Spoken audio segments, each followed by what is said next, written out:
But good morning, everyone. I'm Trudy Geldricks. I'm supervisor. Well, actually, I have a new title this year, Program Administrator for Health Services for Chesapeake Public Schools. I was initially going to be doing this as a co-lead with Glory Gill, who is over in our Hamptons, Newport News area over across the water from us. But unfortunately, Glory was not available today, so I'll be taking over the first part of the session, and we have broken the session out into 3 separate entities. And the reason why we've done that is because information overload, as you all know, is so easy to get when there's so much new information and information's coming out on a regular basis. So today we're going to be primarily talking about the roles, the responsibilities, what is our guiding force, our principle, and how best we can serve our role in the now timeframe. So what we're going to be discussing today are the topics that are relevant to at the beginning of the school year, currently during the summer. What are we going to be doing? Why are we doing it? And how can we best do it to be effective in our job role? So thank you so much for joining. And if we're okay, I'm going to go ahead and move on. But before I do, the chat box, everybody know how to use Zoom, know where to find the chat box. What I'm going to ask every so often is kind of touch base, check-ins with you all, answer your questions. Feel free to type in a quick answer. That way we can kind of get a gauge. But to get an idea, how many of you are currently new nurse coordinators that are going to be serving for the first time this upcoming school year? If you can type in new, that would be great. Give me an idea, helpful. So I can, all right. Well, congratulations, Lee. Let's see, we've got Beth, Kelly, Misty, Jana. Some of the names I can read, of course, some of them I can't. Joy, well, congratulations on coming on board. Happy to have you. I've included my phone number on there here for our office number. So if you ever need to get in touch with any of us, Glory's is also available at the end. You can certainly give us a holler. We'll be happy to help you out as you move along. No 2 districts are the same. So what we can do is share what we do, and you can adapt it to what's best or what's going to work best for you all in your current district that you're working and serving. So again, today we're going to be talking about the basic training for the school nurse coordinators. For disclosure purposes, neither Glory nor myself have any personal financial relationships with commercial interests relevant to this educational activity within the past 12 months. So we have to make sure that, of course, we're meeting those expectations.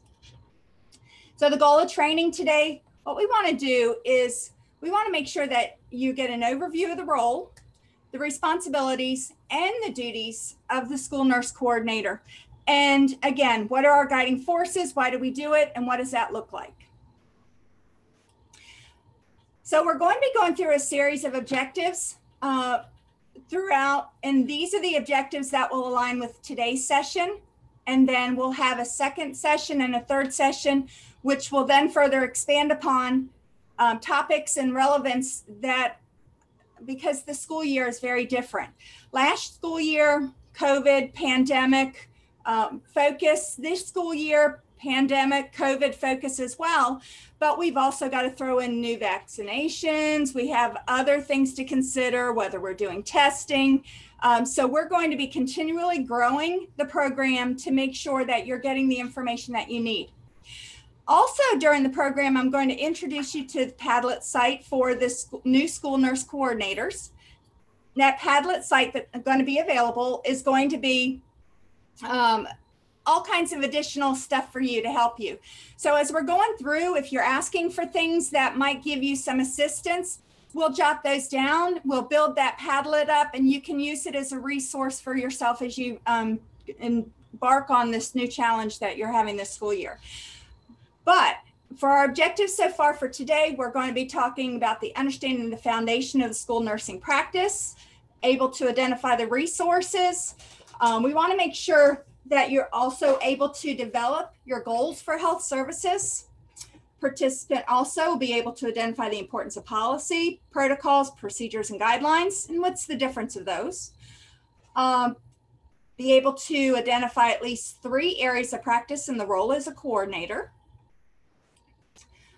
We're going to be also identifying key components of effective interviews, because I don't know about you all, but I think most of us have some vacancies going into the school year. The participant will be able to identify and develop a training program for orientation of new health service staff, identify areas, topics to consider when developing professional development. And we also want to make sure that we're helping you identify staffing requirements. What requirements are those? What training do we need to supplement them, as well as nursing staff? What can we do when they're not available? And if those objectives weren't enough, we've got more. We're also going to be covering 3 components that are important when evaluating health services personnel. We're going to be talking about the budgeting process, as well as networking, how to identify 3 agencies and internal resources that you can use in this upcoming school year to help you out, and also understanding public policy and the process of lawmaking. So we've got a pretty good amount of topics that we're going to cover between now and about 1:15 or so this afternoon. But as we're going along, if you have questions, feel free to put them in the chat box. I'm going to monitor them as closely as I can, but if I don't answer your question, don't hesitate to put it in there a second time. I might have overmissed it in the line of feed, because we do have a fairly large group. So first off, what is in a title? And the reason why we felt this was important to discuss is because, as you know, many of us all have different titles. Mine was just changed this school year to a program administrator. Glory Gills has been changed to a director level. In the past, I was a supervisor and Glory was a coordinator. So at the end of the day, our titles really truly mean that we are leading health services. We are responsible for the health and safety of the students within our school and helping the school district to comply with the regulations, to help and support their endeavors, to help guide them with their decision-making process when it comes to things that are health related. When we look at the definitions that have actually been given to us through the American Nurses Association and the School Nurse Administrators Leadership and Management, administrators were supposed to be representatives of the profession. We advocate for nursing and healthcare systems. We need to provide the excellence in care and improve health, patient safety, and quality, while using creativity, leadership skills, and strategy to support others. It's a pretty big task for one individual when you're working in a large school district. When you're looking at the School Administrators Leadership and Management book, and by the way, you all will be getting a book based on your attendance. Tracy's going to be providing them for you. I had already touched base with her and she's going to be pulling them out of the archives for us so that you'll have a book on leadership. And she'll share that with you after, and I'll take a little break in a little bit, give you guys some stretch room. I'll pull mine out and show you what to expect.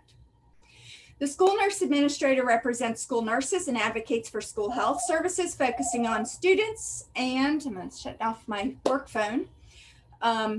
Advocating for the school health services, focused on students and their families, staff, schools, and the community.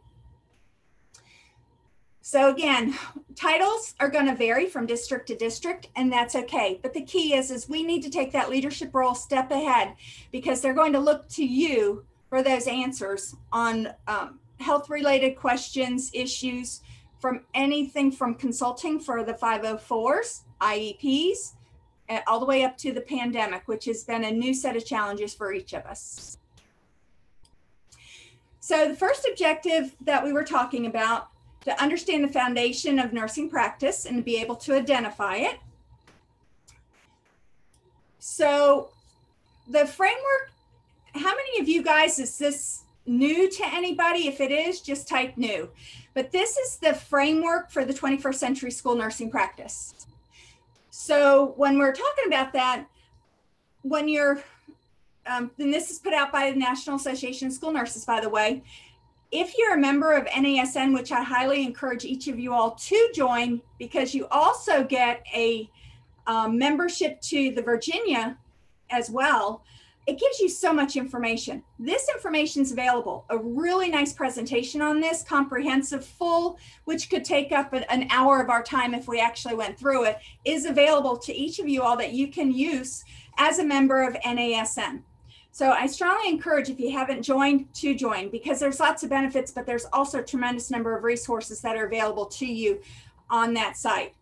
And that's not a commercial for them. I joined early on, and I'm certainly glad that I did. I've pulled all kinds of valuable tools that I've been able to use and apply on my own district here, and to help curve and to guide my direction when making decisions in the past.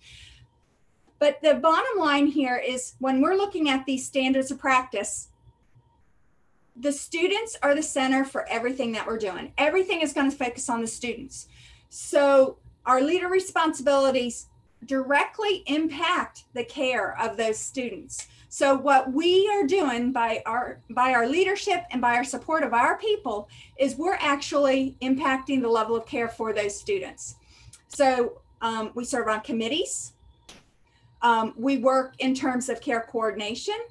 That's our IEPs, our 504s, everything that's coming through to us. We work on the committees to provide that leadership, the guidance to make sure they're making the right decisions, because remember, they're leaning to us for anything that's health related. We're collaborating to address the needs. So the pandemic just doesn't solely fall on us. It's a collaborational effort. So what we're doing is we're collaborating with our communications team to make sure that the dashboards are updated. Our communication team's helping with our vaccine clinics that we're running to make sure that we can get it out to our community. So our collaboration goes between our communication team, our health services, the superintendent's cabinet, the school board, going into closed sessions to answer their questions and to help them with their guiding principles. Whatever that is, our collaboration is key to making sure that our the best interest of the students is available throughout the entire district. Also, we need to make sure that our focus is on the standards of practice in nursing and in leadership. Those are, you're going to see two separate ones. We're going to compare and contrast them, because as a nurse, we're expected to execute. As a leader, we're expected to demonstrate, identify, and implement. So there will be some variability there, and we're going to discuss where those primary changes are so that you can change your hat. That's the key. When you go from a staff nurse to a leadership role, we need to be able to change our hat. We need to alter our approach. It's no longer about what you would do in that one particular school. It's what you would do and like to see across your whole entire district. I'm assuming that you call your school system a district. So additional information, this kind of gives you a breakdown what each of those different steps are. When we're talking the standards of practice, we're looking at our competence, we're looking at guidelines, ethics, how we think, our evidence-based practices. So incredibly important during this pandemic, because everything that we do is based on clinical trials. Things are coming out. The studies are coming out. Matter of fact, actually was recognized, we are going to be published. I participated in a research article that has been accepted through Pediatric Infectious Diseases, and it's going to be soon to be published. So it's my first publication. Very excited. But the goal and the key to that was that we didn't have the available data and information available to us at the beginning of the pandemic, and we had to work it as time went on.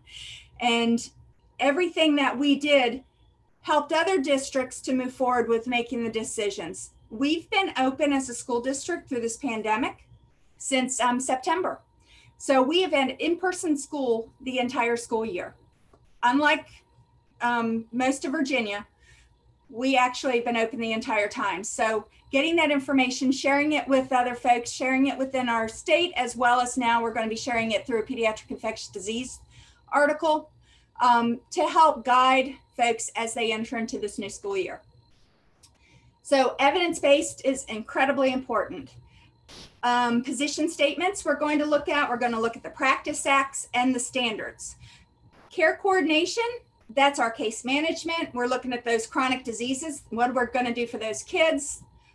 Policies that are in place to care for them, what are the guidelines that we're going to follow for them. Direct care, education, our disciplinary teams. We look at our delegation, What can we delegate out? When and why can we delegate them out? Student care plans. We thought when we got out of nursing school, we were done with care plans. Not the case. School care plans for those kids are incredibly important because, again, that's collaborating what we're doing throughout to care for that student to make sure that all their needs are going to be met. Student-centered care. When we're looking at our leadership, we're looking at our advocacy. Our number one role is advocate for our staff. And I know that my team knows that that's been a primary focus. We advocated to get them pay increases, and it took me 5 years, but we got those pay increases. Advocated for their title change from school health advisor to school nurse because we're nurses. We're proud of our profession. We need to make sure that we're recognized for our profession. So advocacy is a key important role. A change agent. Goodness knows, sometimes it's hard because they get set in their ways. And I know probably most of you all think, gosh, are they ever going to see us anything other than Band-Aids and boo-boos? And in most cases, we're still Band-Aids and boo-boos only. So it's an ongoing relationship to make sure they understand the value that we present within the school districts. We are lifelong learners. Every day, every month, every school year, we're going to encounter something new. And it may be new in theory, or it may be new in practice. It may be something that you just haven't done before, or it may be something that we're going to have to create based on what is going on. But we need to be a lifelong learner because we need to be able to evolve based on time and what is going on and the situations that present to us. We need to model the practice, guys. We are the professional. If we're not the professional, they're not going to reflect as well on our nurses. We need to show that we are a model of what we would expect from them, and in turn, the respect that our nurses get as a result. Technology is here. Question, you guys don't mind typing in, is anybody still doing paper documentation or is everybody electronic? So if you're paper documentation, type in paper because we want to touch on that too if that's something that you need. Policy development, lots of electronic, good. Oh, starting this year, okay, great. When I came on board, we were paper here as well, but school system was using Synergy. We took Synergy and built the modules with some help by modeling some of Virginia Beach. They were already on it. We took ours a little bit further. Yep, I see Janie in there. And Janie and I actually spent time together and she gave me a lot of information and tidbits prior to even going on. So we modeled after them. We built the modules a little bit more extensive and added in care plans into ours as well. So our system is Synergy that the school was using, and we just took it and we ran with it and we've just built it and developed it into what we needed. So we'll talk a little bit about EHR and some of the options that are out there. Meds being on paper, we actually do the paper one as well, and there's a reason for that, and we'll talk about that a little bit as we go through. But jotting down a time and doing our counts on paper to cross-reference is not necessarily a bad thing. That's not really double doing. It's a small amount of work, but for the most part, we do everything electronically. Policy development, professionalism, but then when we talk about our quality improvement, always looking at the opportunity for continuous improvement. Was there a gap? Did we find anything? Where do we need to fill in those holes? Work with your nurses, identify those gaps and have them help. There's no better resources out there than your staff to support in finding out better and more efficient ways to get things done. Continuous quality improvement is something that we started when we first stepped foot on most of us in a hospital floor was our very first job. And that's what we always did. We looked, we monitored, we tracked, we identified, and we improved. Same thing. We need to continue that process, even though sometimes it looks like we're lone soldiers on islands. Documentation and data collection, evaluation, meaningful health and also looking at the academic outcomes. How is their health impacting their potential for academic achievement and outcomes?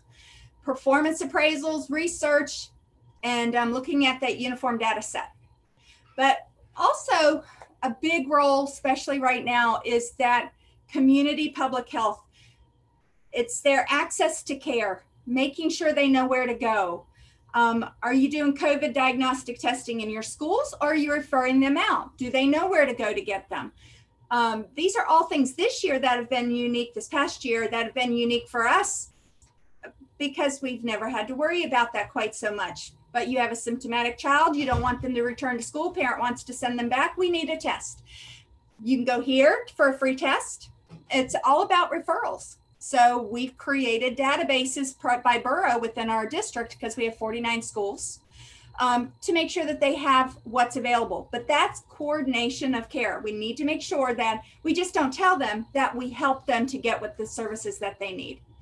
We're looking at our disease prevention. So we're doing our hearing and vision screening, our follow-ups with those. We're doing our surveillance. We're sending our health department information. We're collaborating with the school-based epidemiologists that we've brought into our school system from the health department this past year, to monitor and to track the numbers and to do the investigation and to cross-reference with information that comes through them that is not approved for them to share with us based on HIPAA.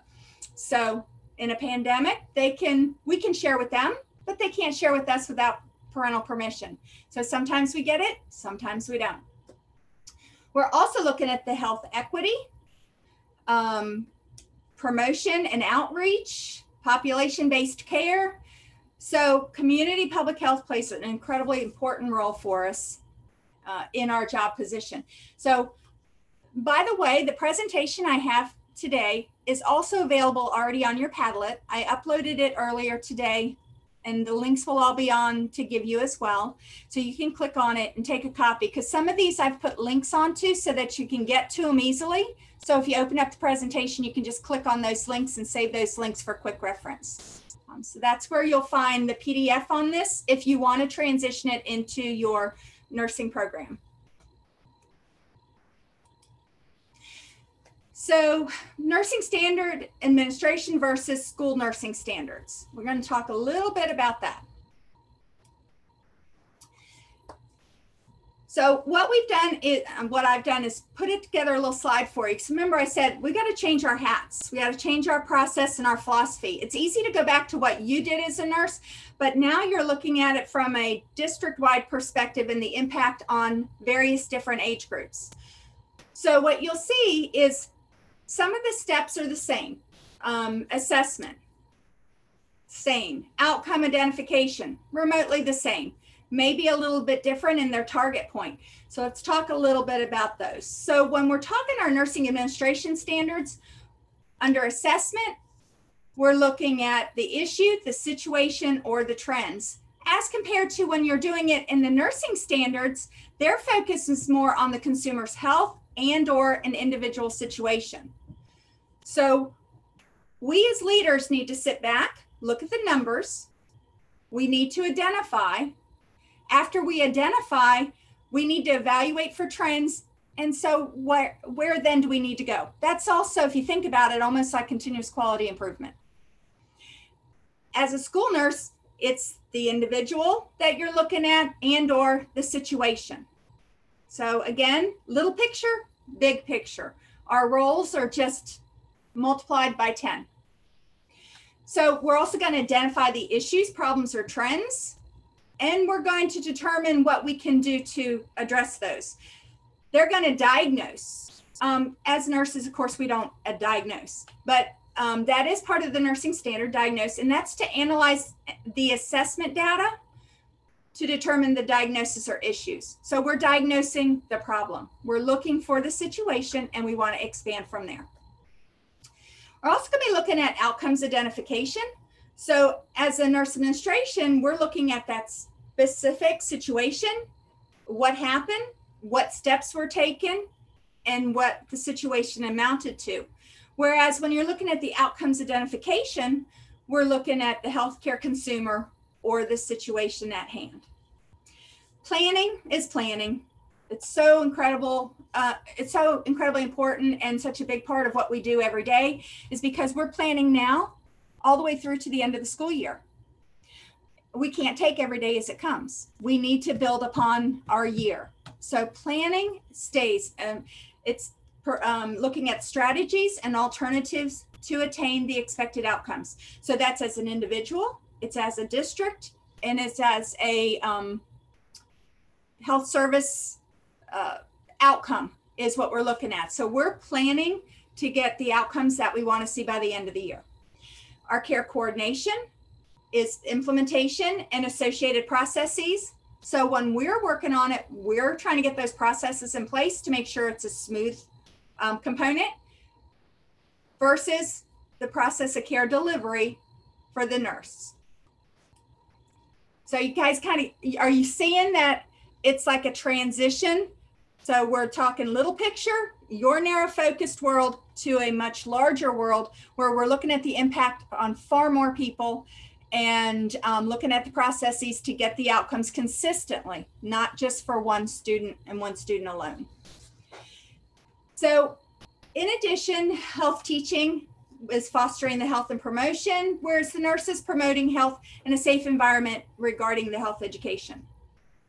Consultation, evaluation, those are all pretty consistent, but quality of practice, as the nurse administrator, you're looking systematically on how we can enhance the quality of and the effectiveness of what we're doing, as well as the delivery of those services individually versus contributing to the quality of nursing practice. So each one of your nurses that work with you are a piece of your puzzle, and each of them together is what's going to give you your quality rating.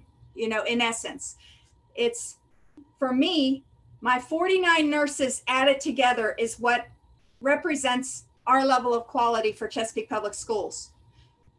When we're looking at it as administrator, we're going to look at how each of the processes that we put in place delivered the outcomes that we have. And if we aren't doing what our nurses need, they're not going to be able to achieve their goals. So it's a trickle-down effect. And we need to make sure that they all have their competencies. So as a nurse leader, education, what do they need? And what do we need to do to support them to make sure that they can do the job at hand? So we're also collegiality versus communication.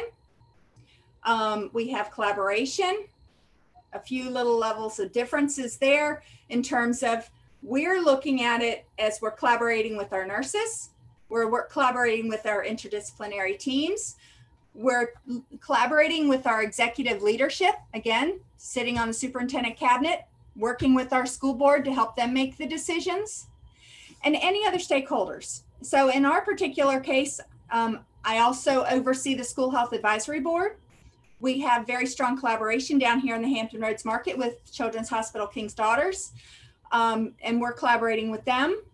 We're collaborating with our athletic trainers to ensure the safety of our students. So our collaboration, there's many different stakeholders. Our health department, I didn't even mention them, goodness. We're on the phone on a regular ongoing basis, morning, noon, and night, on weekends. But the health department is a very strong collaborative partnership that is incredibly important for the success of your district. When in the nursing side, they're collaborating with the healthcare consumer, the family, and others in the conduct of nursing practice. So it's primarily focused on the care of that individual student, and who's involved in that student's care. So we're going up and they're going wide.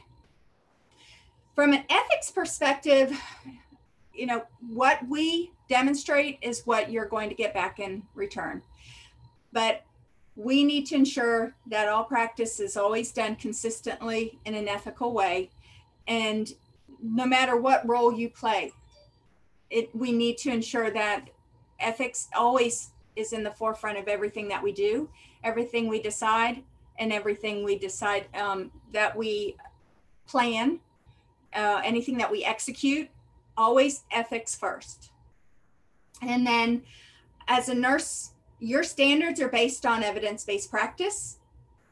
And as a leader, you need to be doing the research to find out what the evidence is out there and how that applies to the nursing practice. So again, it's a guiding force. We are a guiding force. We are their support.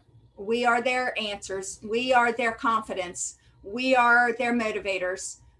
Your role cannot be understated. We just have to take that step forward and be there for each and every one of them to be their support, their confidant, and whatever it is that they need to make sure that they can continue to move forward confidently in the decisions that they're making. I saw Tracy just popped in. If Tracy wants to say hi to everybody. Yeah. Hey, everybody. My name is Tracy White, and if you don't know, I'm the schoolhouse specialist at the Virginia Department of Education, along with Diane Allen and our colleague, Joanna Pitts from the Virginia Department of Health, who I believe is in this session as well. Just want to welcome you and thank Trudy again for her effort. And I know she's a pro at this, and she has really done a fabulous job in Chesapeake, and it's not been easy. So just want to welcome you to today's session, and to know that there'll be some extended sessions in the fall and one in the winter. We wanted to kind of chunk this information down for you so it wasn't so overwhelming. So anyway, welcome. I'll be popping in just to say hi, or just to kind of listen in for a little while later. These are recorded, so just wanted to let you know that. And thanks, Trudy. You bet. Thanks much. All righty. Bye-bye. Bye. Have a good day, everyone. So, so going back to it, resource utilization, we need to consider whenever we're making decisions, the safety, the effectiveness, the cost effectiveness, the impact on practice, and how that impacts the educational and academic day as well. I'll give you an example of that. So as a school nurse administrator, one of the decisions we were looking at is dental care. Experience when I came on board was not very favorable with our last group that came through. They were doing excessive amount of dental pulls, affecting the students and expecting them to go back to school. So I'm still working with administration to regain that confidence so we can offer dental services here in the schools in our Title I's. However, that hasn't been because the question of safety, as well as they question the impact on the student during that process. However, many of the districts have a very good and very successful dental program. But what is good for one district may not be good for another. What organization one has available to them in one part of the geography may not be available to another. So therefore, there's going to be, so you're constantly having to evaluate what you have available, what resources are there, and what would work best within your district structure, but also what would be supported by your school-based administration. So as a nurse, you're utilizing appropriate resources to plan and provide the level of care, safe, effective, and financial responsibility. So you're doing it on a day-by-day basis. So we're looking at the big services and they're taking it in. I think one of our most successful this year has been our vaccination clinics this past school year, and we're still doing them. Why? Because students feel comfortable in their schools. They feel safe in their schools. That safety translates into willingness and compliance. So last school year, we were first on board to offer vaccinations to our staff to alleviate their concerns in the classroom to get them vaccinated. And then once it became available for our students, we started with school-based after hours, and we are not doing loco parentis. We are having the students come with their parents so that their parents can, we're certain to have the consent of the parents to do the vaccines. So Our vaccination clinics are still well attended. Last night we held another one, and we had in the 90s, just under 100 students participate in COVID vaccines. In 3 weeks, we'll bring back more students for their second vaccine, and we'll also be offering their mandatory, the new change in the vaccines. We're going to be offering those as well. We're trying to do what we can to ensure that the access to vaccines are there, both from the mandatory ones and of course, COVID being optional, to make sure that anybody that wants to can and has access. So we've stationed ourselves. So that's a system and a process that we put in place that's been highly effective.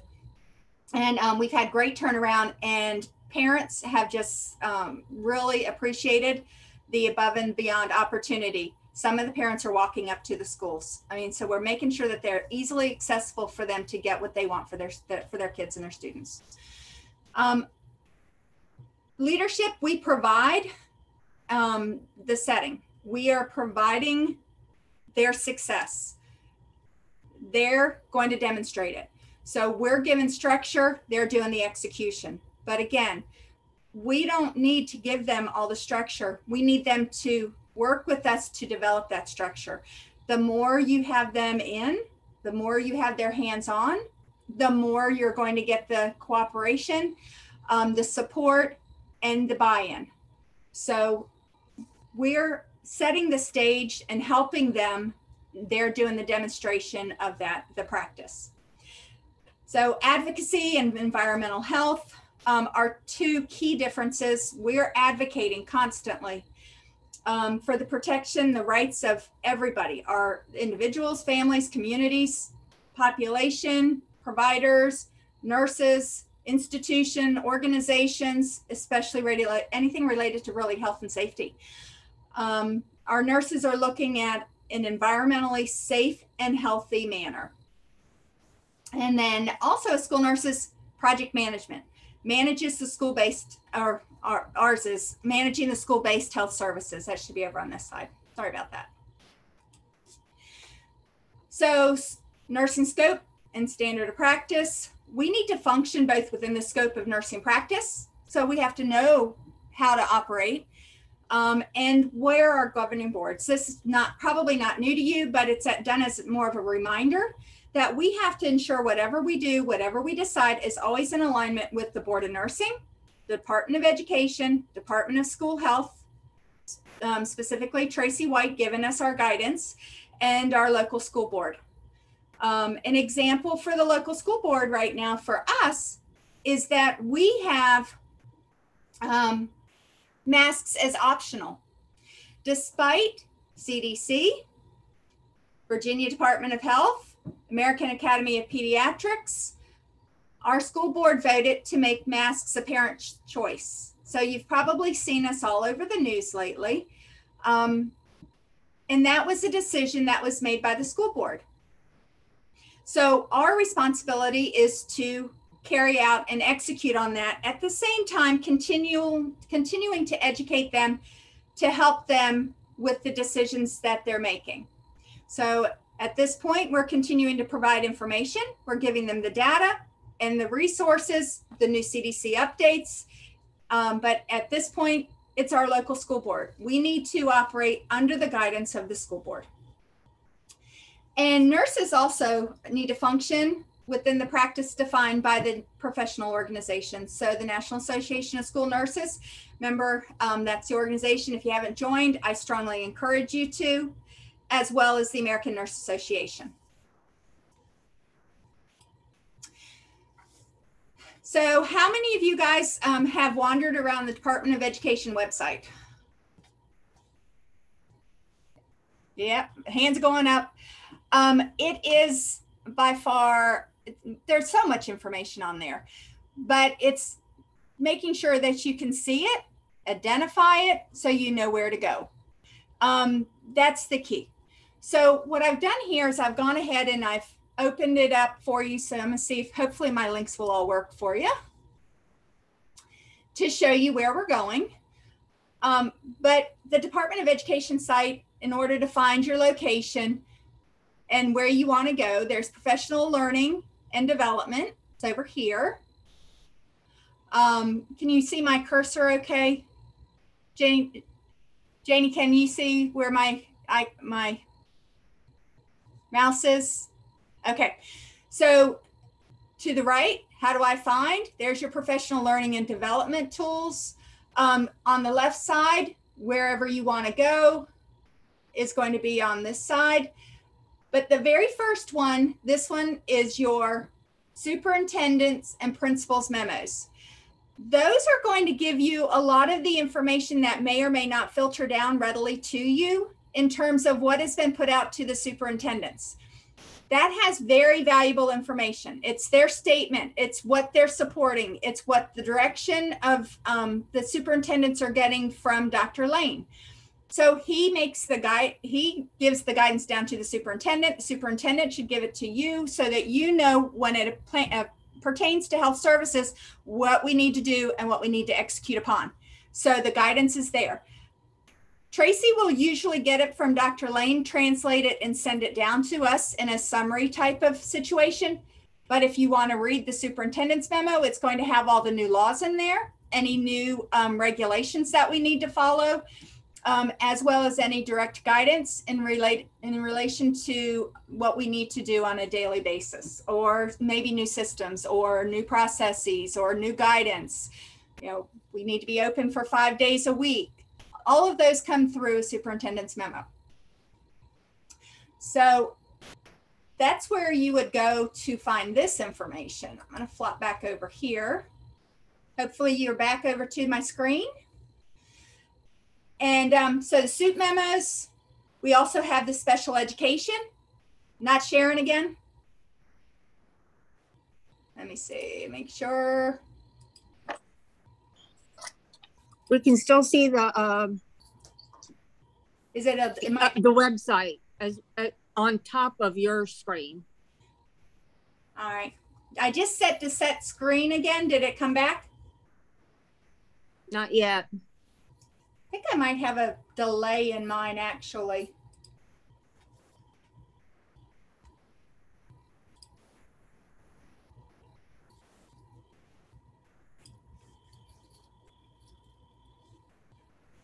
Is it back?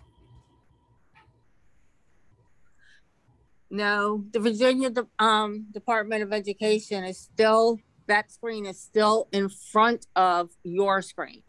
That's what we're seeing. Huh. All right, I'm going to hit the stop share for a second and then I'm going to go back in again. And reshare.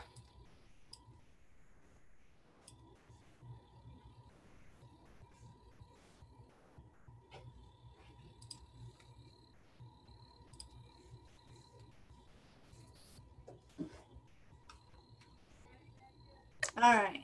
We still have the Department of Education on top of yours. Oh, actually it should. That's the slide. Does it have the yellow arrows on it? Oh, yes. Okay, that's the slide. I screenshot it for you just so to show you that you can click on this link. When you click on the link, this is the page that it's going to take you to. And then this is where some of the key pieces are for you to get to. So the SUP memos, I kind of showed you just to kind of show you the link, but that's why I want to make sure you have the PowerPoint presentation as well, so that you can click on links, save your links so you know where to go. Special education, and why that's important is, again, they're going to call you in on those 504s, those IEPs, and it gives you the laws according to special education and things that you need to consider. But there's also additional resources that are on there as well, and additional training opportunities. Student services, most of ours, and I actually think everybody, but there might be a one-off, is health services falls under student and school support. So this is where you would go for that information. In addition, when you click into it, health services, once you click in, student and support services is where you're going to find health services. And this picture is a little more blurry because in order to enlarge it enough to put it on the screen. But this is really important in that it also has resources about what our roles and responsibilities are. and any new information that has come down for student and support services. That is your link. I'm not going to click on it and foul up the going back and forth between the links. So that is the link to go back to that one. Any questions on that so far as where to go, where your support is, what our responsibilities are, our scope of practice, scope of care? Take a break real quick to say, anybody have any questions that we can answer for you? No? All right. Then we'll go ahead and move into objective 2. So the participant will be able to develop his or her goals for health services utilizing the information given in this training. So when we're looking at goals, by the time we've completed this, we hope that you'll be able to develop some goals, both for your first few years as a coordinator. Unless you've been groomed by your position, it'll take at least the first year to get your foundation to determine your goals for you and your department. So when I first came in and I met with the nurses and I said, if I could accomplish one thing for you, what would be your most important thing that you would want me to accomplish? And of all the nurses that I spoke to, it was pay. Pay was so important. They felt like they were so undervalued, underutilized. So that became a real key priority. And I said, give me some time and to see where we are and to assess some of the obstacles and roadblocks. And I promise you, I'll make it a project. And I did. That's originally, I was able to improve and increase the head count by developing an acuity system by school that I could use as a justification. Because if I had 500 kids in a school, one school, and I had 300 in another school, the way it was set was that 500 meant that we, in logic and lack of logic, would say that, wow, the 500 student school's much busier than that 300 student school, right? Everybody thinks that.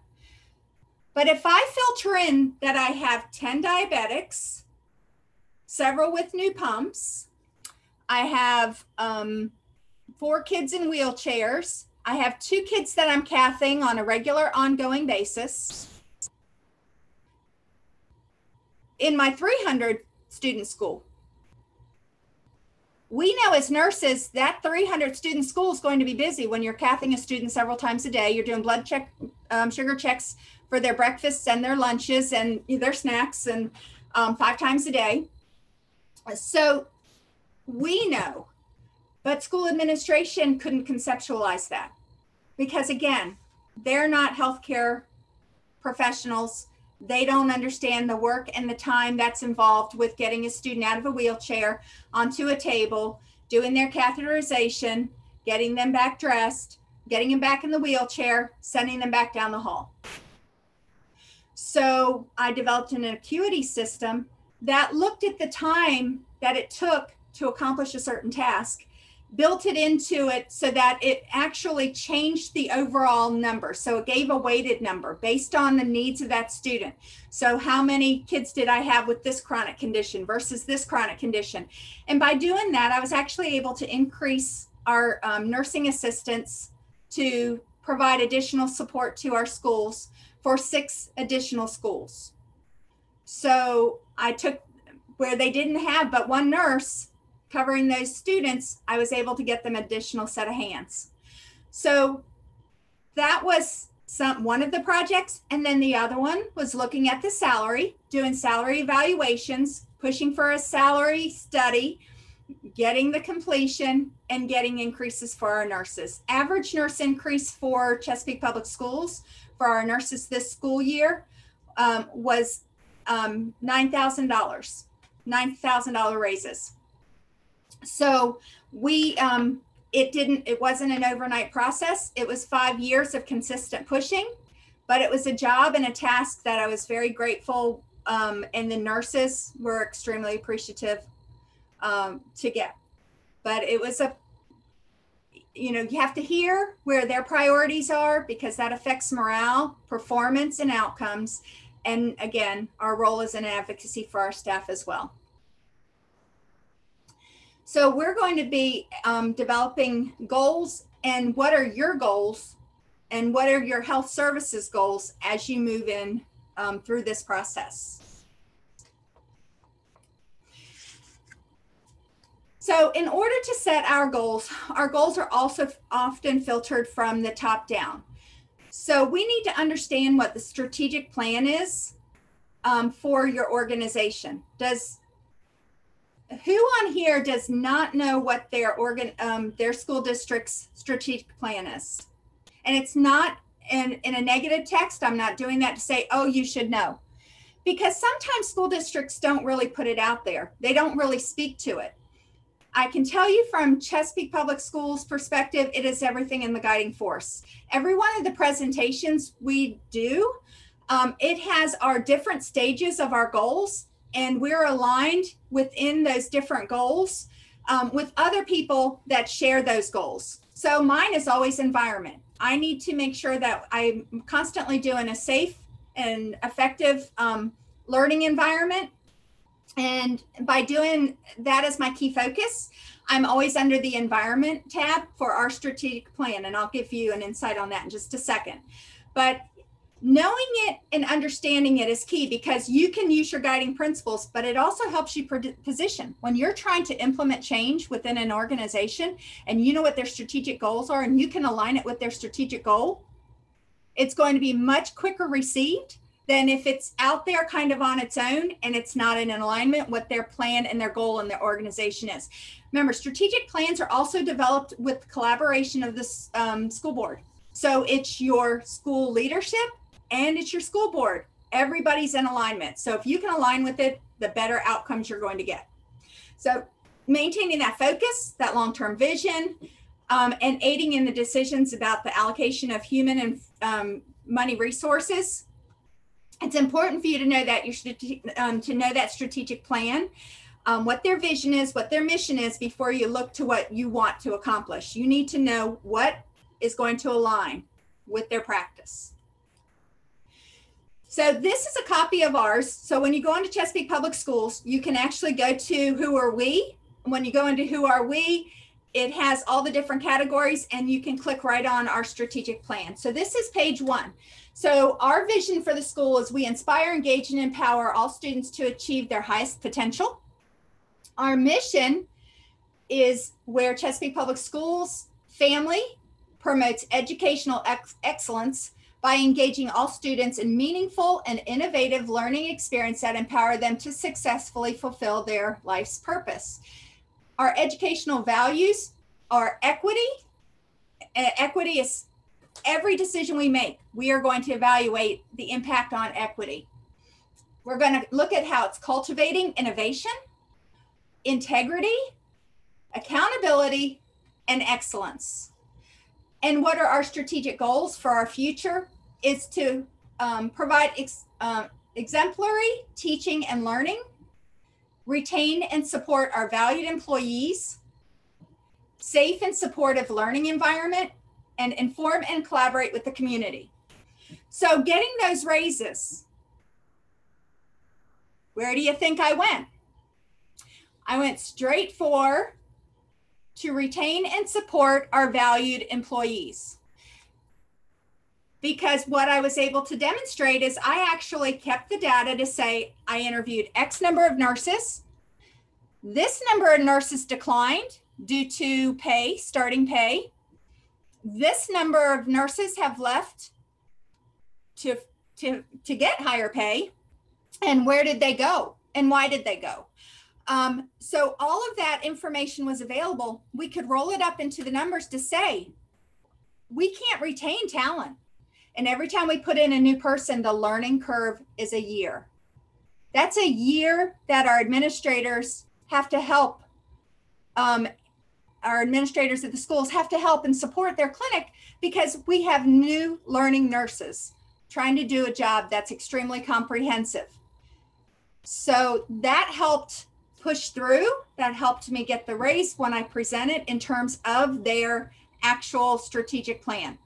So That's what drove us to do a job study. And from doing a salary study, realignment, new pay grades, and new increases. Still not where I want to be. I'll be honest with you. I'm still on it. But $9,000 for our nurses was a big jump in the right direction. So goals, remember, as we go through the day, when you're hearing something that triggers, write it down. If you can pull up your strategic plan and have it set aside, you can think about what it is. What would it fall under? Jot it down under that. Take a piece of paper, write it down right beside it, and you will know where you're aligning, and that's how you want to present it. Presentation is key. How you can present the information so it's a win-win scenario is truly what's going to be the driving distance of whether you get buy-in or you don't get buy-in. So throughout today and future sessions, and I'm going to backtrack on that for one quick second. If I just went in and I said, I need raises for the nurses because I have too many vacancies, that wasn't going to be nearly as effective as walking in and saying, this is the scenario. We have X number of vacancies. These are the number of people we've interviewed that have declined based on salary and starting salary. These are the number of nurses that we've brought on new. X% of our nurses have less than 2 years of nursing, which means they're requiring a substantial amount of oversight still. We only have X number of nurses that have been here 5 years. We only have X number of nurses that have been here 10 years. Why do you think that is? So it's your presentation and the facts. The more data you have behind when you present it, the better the outcomes are going to be. So set those goals we can work through. So accomplish your strategic plan for your district, reinforce the quality standards in nursing. So you go back to looking at the acuity. What is going on at that school? How much time is sent to direct nursing care? Another one that we did is we weren't Medicaid billing. And Janie was on, I don't know if she's still on or not, but I talked to Janie about Medicaid billing when I was with her at Sisson back 5 years ago. And I said, you guys are billing and we're not. And I came back and I looked at my team and I said, we've got to start billing. By billing and starting billing, what we did at Chesapeake Public Schools is we turned our district from being a cost center. Everybody has some basic degree of accounting or budgeting, I assume. But a cost center is all you are is a cost. They just keep giving you money to do what you need to do. We're a cost center. What you want to be is a revenue generating center. We're bringing in revenue, we're supporting ourselves. So you're not only getting our services, but we're contributing to the bottom line of the organization because we're Medicaid billing and bringing the money back into the district. That was another piece of the selling point in getting those nurses increases and getting additional support into the schools. We know that our kids are sicker. We know that the laws changing to provide the least restrictive environment for our students means that we have sicker kids in school every single day and that we need to provide those services. We know that, we understand that, but they don't necessarily see that because they're not doing the nursing care that it involves. They're not providing that level of care. So once the money started trickling in, they started seeing us differently. And I would give a monthly report of how much we billed to Medicaid, to our superintendent cabinet. Every single month that we billed, I sent it up to the meeting. And the reason I did that is I wanted that in front of them. This is how much we're billing. This is how much we're billing. You didn't have that before. PTOT and speech did, but we didn't do it. So we immediately gave that as a monthly report as part of our process for health services. And by doing that, we weren't quite as expensive anymore. So that was a good thing. So again, aligning with the process, aligning with their strategic plan, financial management being one of those, allowed me to have the audience that I needed to get the change to go forward. Also reviewing policy, procedures, and guidelines for the department and addressing emerging topics. So those are the things that I said, we have what we're doing now, but then it's gonna, things are gonna come at us throughout the school year. New immunizations as of July 1, those came in. COVID is gonna be an ongoing continual change based on the numbers, the trends, and the data that's going on. So we need to constantly be prepared to transition to these emerging topics. So albuterol is on there. Hopefully everybody's already heard, but as of January 1, we're going to be responsible for stocking albuterol in our schools. But we're fortunate in terms of Virginia is taking a different approach this go round. The Virginia Department of Education, Tracy and Joanna, are working with the Virginia Department of Health for the standing orders for us and for acquisitions. So their pharmacy will be helping us to get the albuterol and the spacers and the standing order signed so that we will be able to utilize that at our local district level. So when you come on board, put that down on your to-do list, because guys, I'm hoping you're doing a to-do list of things that you can cross-reference. That needs to be in place by January 1. You need that process. It has already been passed. The bill has been passed, and we're expected to have stock albuterol January 1. So put that down, need to follow up on that. In doing that, because that process is new to work through the state level, EPI is also going to be available. In the past, we used to order for EPI for Schools program and get our EPI, but you get your one, and they ran into back order status. A lot of folks were having difficulty getting their EPI, and we need to keep it stocked. It is, again, bill. We have to keep that stocked in our schools. So they're actually at the state level doing the same thing. They're going to have a standing order because some of you guys don't have medical directors. I'm fortunate, I do. I have a doctor I can call on to help sign my my standing orders and to order my EPIs. Not everybody does. So how do you get them? The state is going to be doing that as well. We're going to have a state standing order, get it from the state pharmacy through the Virginia Department of Health, and you're going to be able to access. So that's a process that's coming down.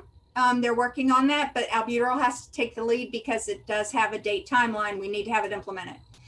And then emerging topic of COVID. And we take the guidance from the Virginia Department of Health to the Virginia Department of Education.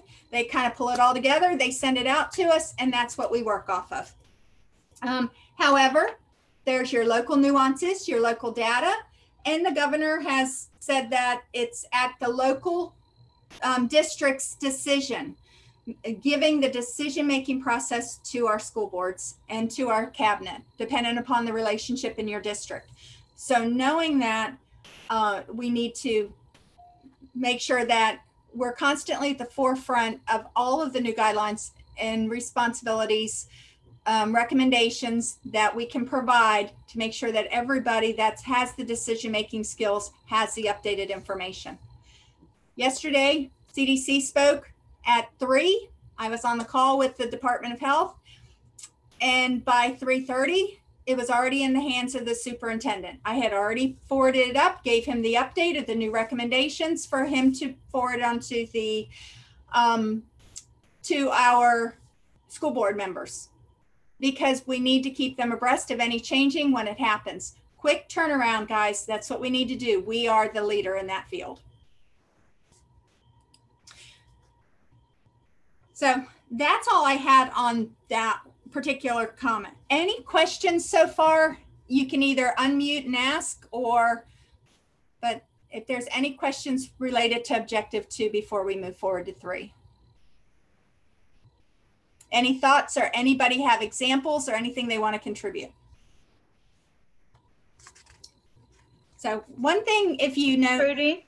Yes. Sorry, I did have one question, and I think it was back on objective 2. And my question is the items on scope of on the VDOE sites on the tabs that you showed us, if those are updated, do we get an alert that they're updated? Or is that something that we need to just double back on with some frequency? Thank you. That's a great question. You can actually sign up for updates and for certain ones. So I even get the Virginia superintendent update, so I know what their updates are.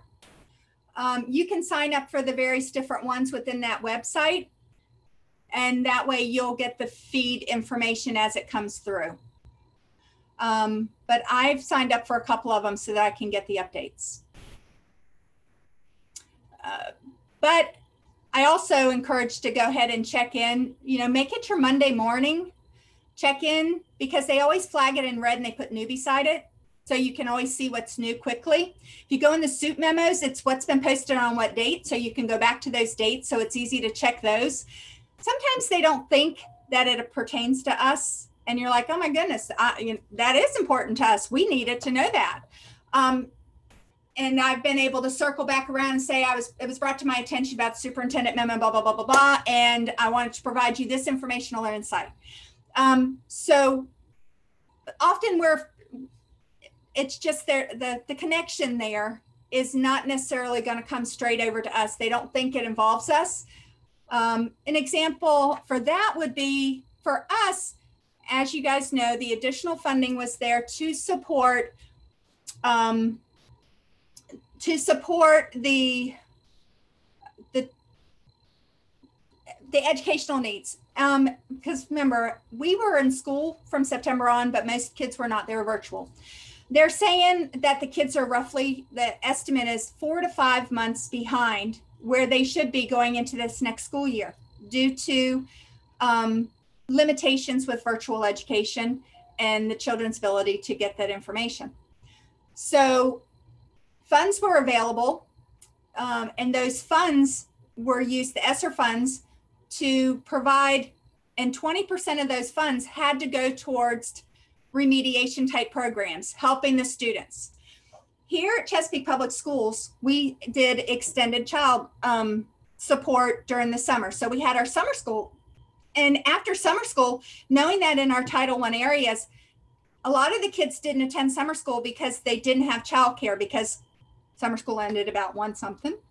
Parents were still at school. So these kids weren't able to attend summer school, but they needed it. They needed to be remediated because these kids were not where they needed to be to finish out that school year. So we used them to extend our school day. So our kids this year are going to school from 8 o'clock until 1 or 1:45, depending upon what grade they're in. And then we have childcare or CTE programs, career training programs for the older ones. And the younger ones are their enhancement classes that they would normally do in the summer months. So if their focus is on art, is their focus on science projects, they have the different classes that they offer. So we packed them on top so the kids would then have a full school day, an actual full work day, to be honest with you, because these kids are there from 8 o'clock until 5 o'clock every day. So that's where we put some of our funding, because that opened up access. And again, what was our number one that was on our strategic plan? It was equity. To make sure it's accessible to all students, whether they're in our Title I schools, which we have quite a number of them, or whether they're in one of our more affluent areas of our city, because our city's very diverse. We wanted to make sure it was accessible to all kids. And because their parents worked or were not able to be home and it caused babysitting challenges, we didn't want that to be a reason that these students couldn't be remediated. So our kids are in school from 8 o'clock to 5 o'clock. They are bus transported. They have their summer school. Then they have their extra classes that they would sign up for, in a normal school year. They could sign up for a week of this camp or a week of that camp. And we just put them on top of each other. Kids are there until 5 o'clock. We didn't have to worry about childcare, and the participation has been fantastic. So equity, aligning it with strategic plan, making the decision, using the ESSER funds to to meet the goals. It's been a really good thing for our students this year. Question came, will this presentation recording be available for us to access later? Absolutely. It's going to be posted on, you'll have access to it, and it's going to go also on our Padlet, and I'll show you the link to the Padlet as we move through. That'll have each of these resources. And if anything that I have said today is something that you want, that you're like, oh gosh, we could use that, write it down and send it to me after. I have all my contact information, and I will go ahead and send you or load it up on the Padlet so that other people, because if you're asking for it, chances are somebody else will. So if there's something I mentioned that you really want or interested in, please go ahead and send it, and we'll make sure that we get it loaded up on the Padlet for you. Hopefully that Padlet we can build and make it available for you so that you will be able to use it as a support tool for you as the year goes on, but knowing that you can always pick up the phone or email, and we'll be happy to help you that way as well. So objective 3, or is there any other questions on 2 before we move on? Okay. So objective 3 is the importance of policy protocols, procedures, and guidelines. That was one of the biggest things I think I struggled with initially when I came on board, because there's multiple layers, of course, because we also have the government entity. When I was a hospital administrator, I made policies, no big deal. We made them, I got them signed out by our medical department, and we put them into place. It was a fairly simple process. When you're in a school, it affects multiple people. What did the health department say? What did the bill say? There's so many more entities that go along with it. So making sure we need to know what policies are in place. So your actual school board policies are incredibly important. We're going to give you a list of those that we think are most important for you to glance at right now, but you guys need to know where your school board policy manual is, and then go to, you may have a general school manual, and then you'll go into your health services specific ones that may require a standing order or not, depending upon which one it is, EPI or the upcoming albuterol. CBD, hot topic. If you guys don't already have a policy is going to need to be in place for CBD and THC. That's going in our school board policy. So sometimes it's in the school board policy, sometimes it's going to be in your health service one. It just depends on your school and how it filters down. So you're going to be able to identify the differences of all of those. So types of health policy, you've got your Virginia Department of Education. So they're helping us with the albuterol one this time. They've given us a model policy for the CBD. There's a model policy for the LGBT plus that came down from the Virginia Department of Education as well. So you need to know which ones. When I first came on board, the wellness policy was a big hot topic because we had to all have a wellness policy in place with a minimum of triennial reviews. So we had to put that one together, which required the collaboration of multiple departments to get together. We have the school board policies that come from the National School Board Association. We also have the school district policies, and then we have our health service policies. So as you see, there's a number of different ones. And so sometimes which is most appropriate for them to come from is the question. So an example of that for us most recently would be our lice policy. So I don't know where you all are with lice. Oh, and somebody's asking about Padlet to explain what it is. Absolutely, we'll do that, LaDonna. I have how to sign up for Padlet, and Padlets are very easy to use. I'll show you how to do it when I get into our Padlet as well. And you guys can create it for your district. So you can upload information. We have a Padlet in our district as well. Training, when you're orienting new people, you can upload and develop a Padlet that they can follow. They can follow along with training when you're orienting them. And then you can actually add stuff to it to help them out. Padlets are, It's a very user-friendly file cabinet is what I call it, where you can upload stuff and you can use, click on the links whenever you need something. You can break them out into different topics and what would be a file folder or a separate file cabinet if you want to think, you know, conceptually. But I'll show you how to use it and where it's located and how to sign up for it. It's a slide a little further down. So I was going to tell you a little bit about the lice policy. So our lice policy, we were a knit-free community. So as a knit-free, that meant that when we sent a child home, we were still checking all the students in that classroom. We were also sending the child home. We were checking their heads before they could return back to class. If they had knits, they had to go back home again. The Academy of Pediatrics, CHKD, our local providers, our school health advisory board, all agreed that we needed to change that. The amount of lost school days as a result of lice was really high. We had some families that it was just a constant thing, and those kids were they're in a Title I school. Equity is an issue, access to treatment, home situation. They were so large, they were living in 2 homes. There's a multitude. So the amount of missed days, but these were kids that really couldn't afford to miss days. They needed every day they could get, all the help they could get, because they also had health-related problems and concerns, which took those kids out of the school. So we were trying to move through a policy to change so that it would allow the kids to stay in school, identifying no live bugs, identifying that they were treated when they went home, the space and location of the nits on the hair shaft, viable, non-viable, in other words. But it was interesting because our superintendent's cabinet tried to move it into a school board policy. A school board policy that was in the major school board manual.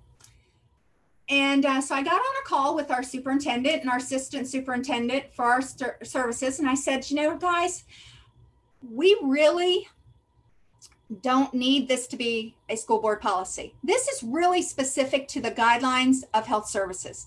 This is taking guidelines from health entities and moving it forward in such a way that we can minimize the impact on lost days. And after getting their agreement, we were able to pull it back out of the school board recommended, so it didn't have to be presented at a school board meeting. We were able to take it and turn it back into a health services set of guidelines where we can now educate our nurses this coming school year prior to. They can present, we're working on a presentation for them to present it to their teachers so that they can understand that it's not a health risk. Yes, none of us like them, but they're not a health risk. And therefore, there's no reason for these kids to be out. We have kids that come in with fleas in their hair every day. They jump. They're more likely to transfer from one student to another than a lice. They can only crawl. They don't even jump. So education is going to be the key to the teachers to make sure they don't get the EBGBs from it, because you know they will. But it's going to be a health services, not a school board policy. So, but we had to work on that. Originally, we thought CBD was going to be a health services policy because it dealt with the administration at the school with the new laws.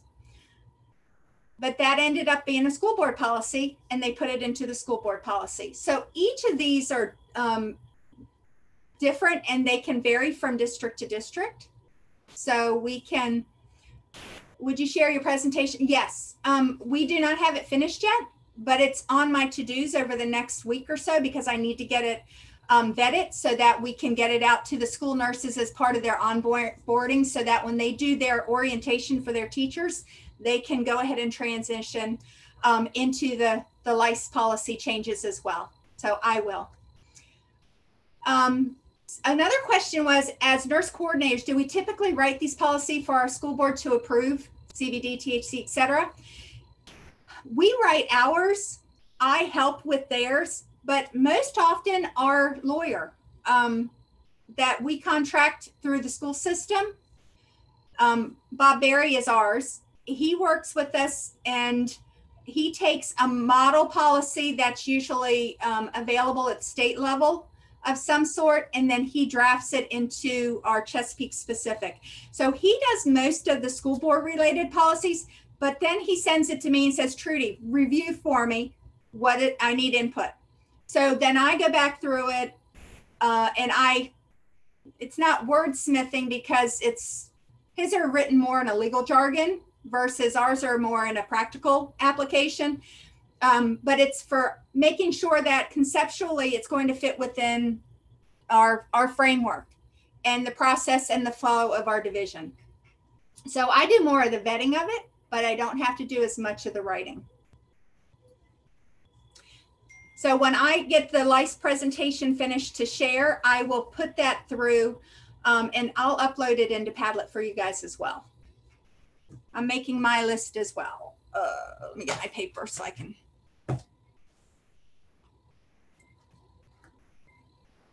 We've got the policy. We just don't have the presentation to go back yet. And what we also did is we took the policy, put it back out to our nurses, had them review it, get our feedback, make sure we address their questions in our protocol that we had in place. And we used that to move forward. So getting your nurses' feedback is always incredibly important. First time we tried to put it through, we had a couple nurses that tried to circumvent us and went to the school board.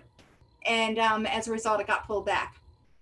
So you got to make sure your team's on board with any changes, especially if you've got some people that are not comfortable with lice or bugs of any sort. They're going to be more sensitive to the fact that as long as we pull the live bugs and there's not many or there's none, that they can return to class through the end of the school day. We're not immediately sending those kids home in our policy. So that was hard for some of our nurses to conceptualize, just to give you a heads up. So the Virginia Department of Education, the superintendent's memos, to get to them, quick link right there. So when you get it, you'll have it.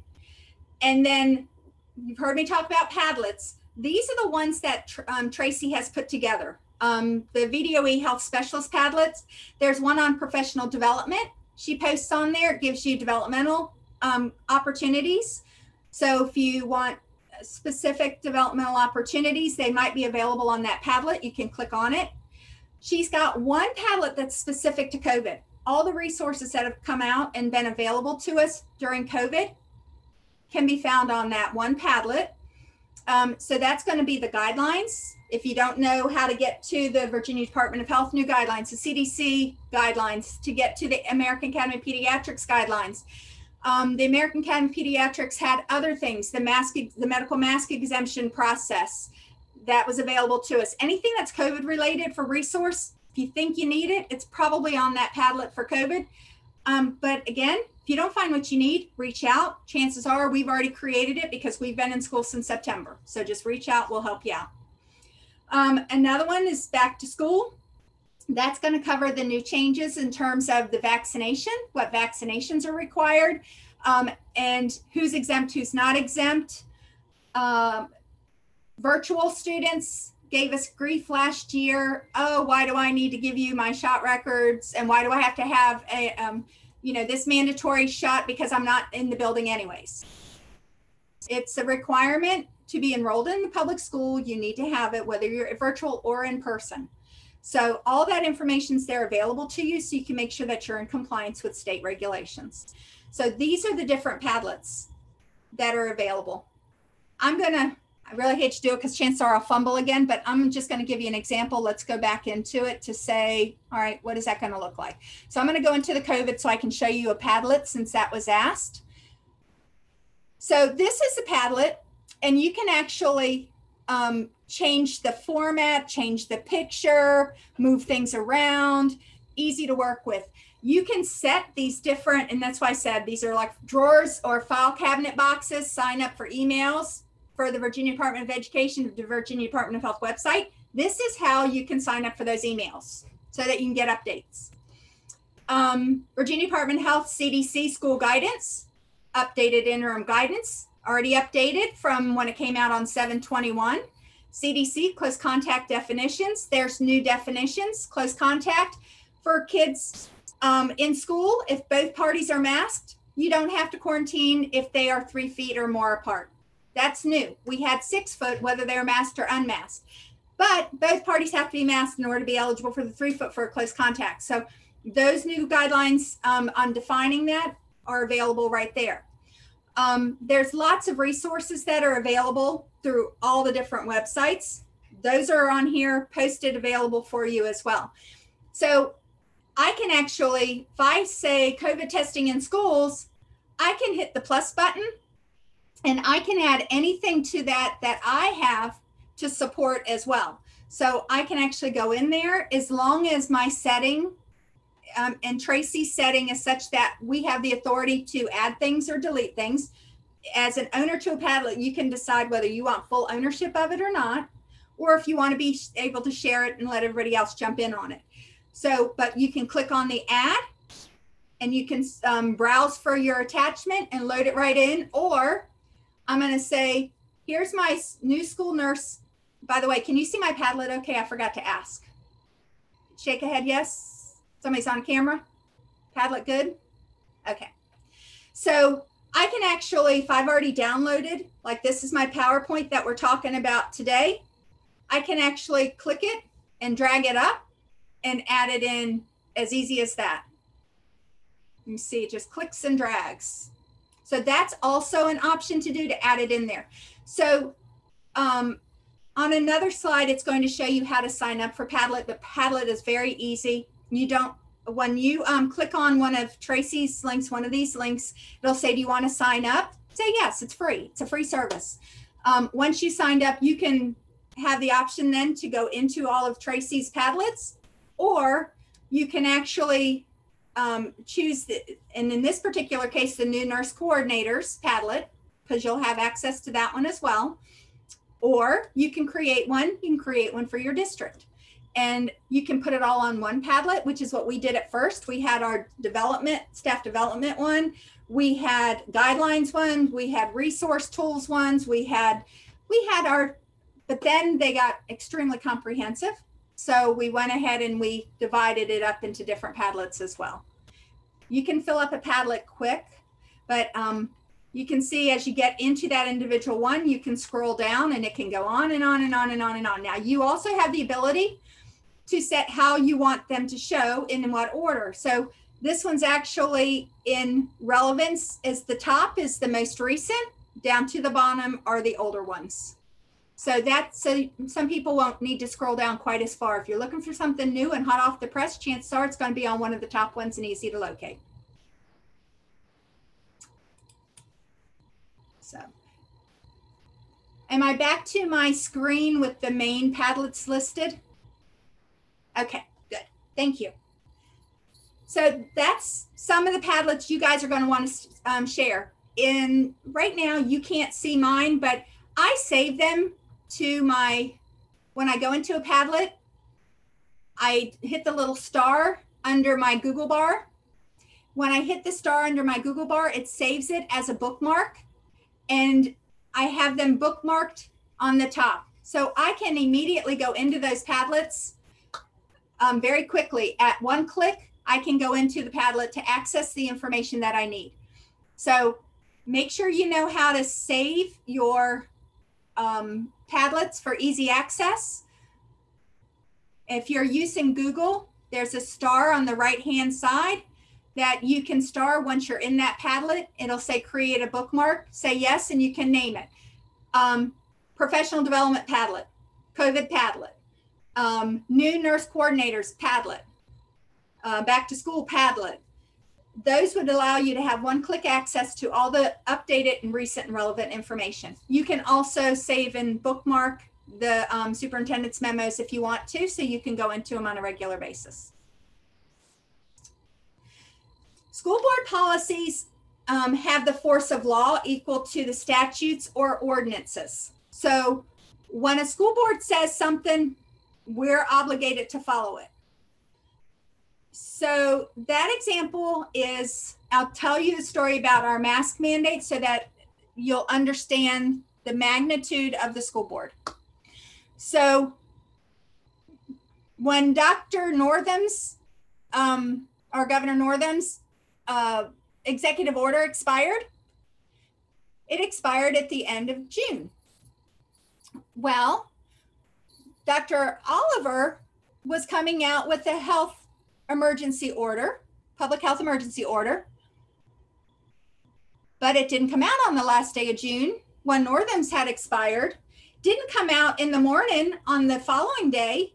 So we actually had a day that there were no orders in place. And guess what our board did at the meeting just prior to that? They made a motion to make masks optional in the absence of a governor's order. So the 1st of July, I think it was the 1st of July that we had school. Yeah, we had school. But it actually didn't kick in until the 6th because July 4th fell on the way it fell with school. July 4th came in. July 5th was a holiday. July 6th was a school day again. Here we were, and we had no executive order in place. Because we didn't have an executive order, we actually had no mask order. So we had kids coming to school without masks, and there was no process in place to determine who should and who should not have masks, because we had a board motion requiring us to honor it that stated in the absence of an executive order, we could not require masks. So our kids showed up at school without masks. Then at the end of that day, and it was actually implemented and backdated to the 1st, Dr. Oliver's public health emergency order came out, but it wasn't until 3 p.m. So that whole day we had gone all over the board in terms of trying to put a new process for mask exemptions. And what does that look like? But then we had a public health order and we were okay again. But it did cause us a lot of chaos and confusion. And currently, because his expired now, Dr. Oliver's expired on July 25th, we're back to having no executive order from the governor's branch, which means that masks are a parent choice. So what we have put in place is a mask exemption process where the parents have to opt out of wearing a mask. It does not require a physician signature because it's parent choice, and they have to have that form or the child would have to wear a mask. Continue because it's highly recommended in the guidelines. So we are still working because our city over the weekend was substantial transmission, and now we're at high transmission. So we're not comfortable not having mask mandates in the schools, especially after CDC said anything high, substantial or high, they should be wearing a mask in school. So we are challenging that and we are working on that. But right now we are still under a school board order. A mandate from a school board means we have to follow it. And so you need to understand the level of authority of your school board. They also may involve topics pertinent to school health issues, such as the bloodborne pathogens, the immunization compliance, because it's at the state level, and this. A crisis management plan. What happens? What is the school system doing in a crisis management? Same thing as the pandemic management plan, which came out with H1N1. Most of us had to revise that to make it COVID friendly.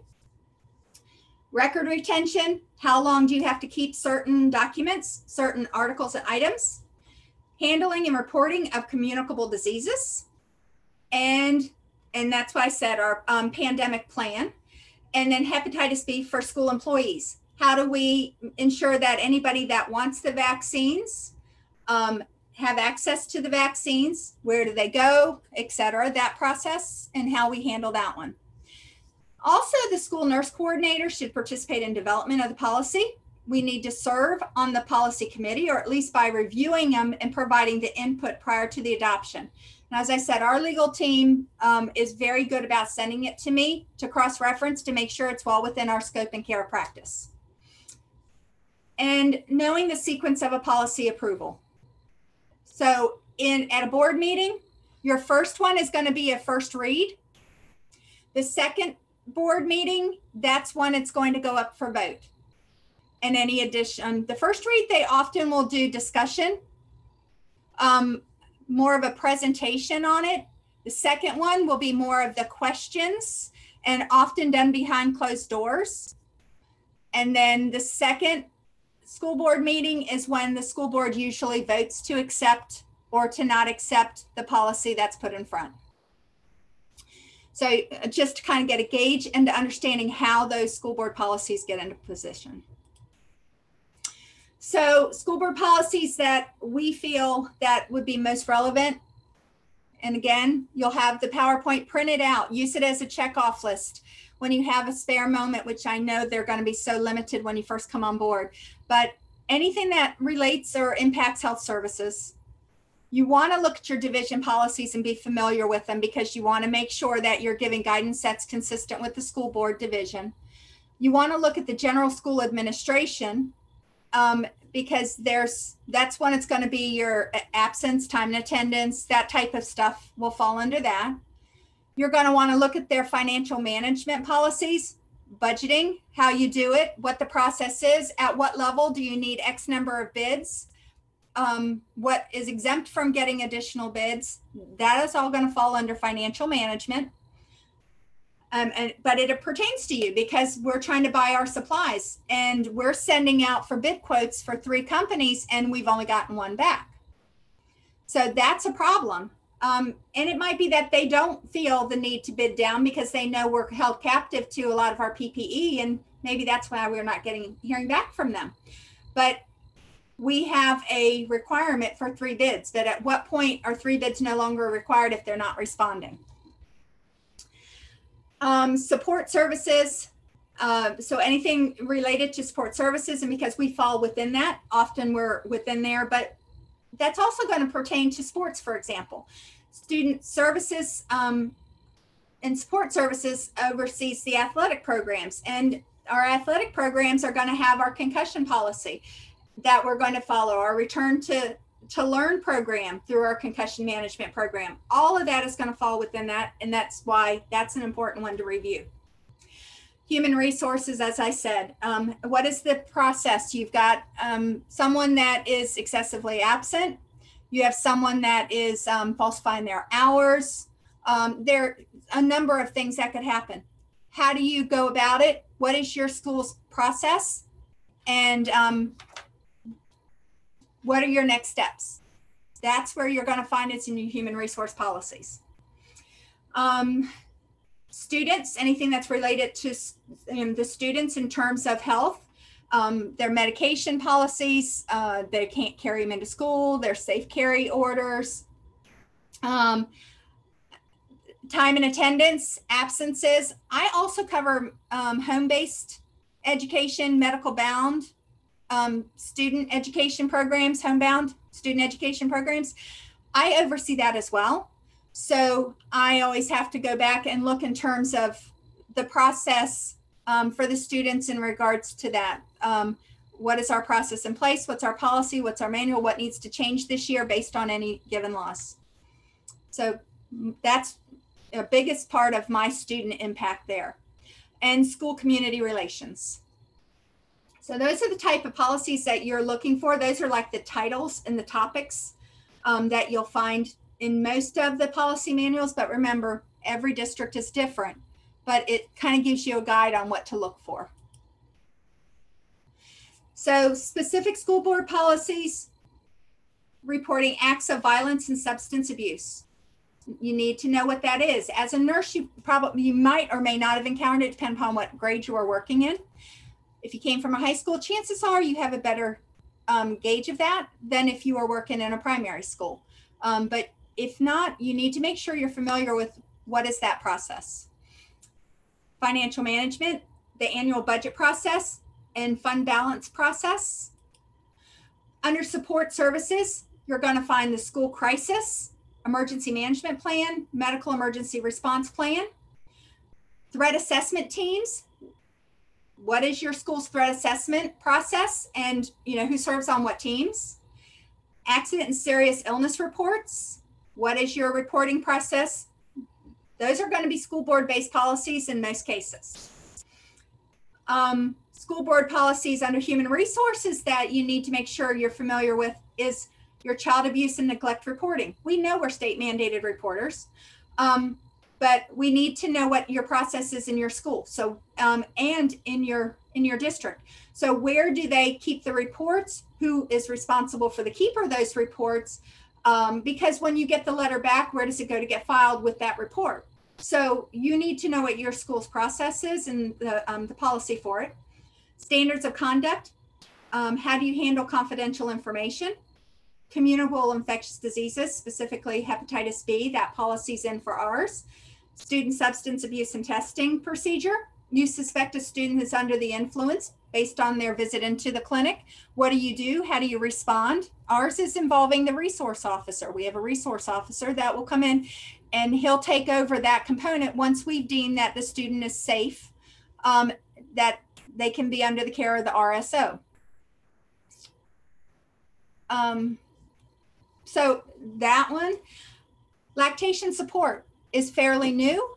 Everybody should have that in their policy manual now because it's gone into place. Anybody that's getting new buildings knows that we also have to provide a lactation room when we're building new construction. So everybody needs to have a designated in their building, but you need to make sure that you know what the policy manual is at this school division level to support lactation. How to handle personnel records. Staff salary schedules are filed in there, sick leave policy, leave absence. And it's important to know what the leave of absence policies are, and family medical leave, and how many days they can get before they reinstitute. That's important to know and understand as well. When I first came on board, we had abuse of that process.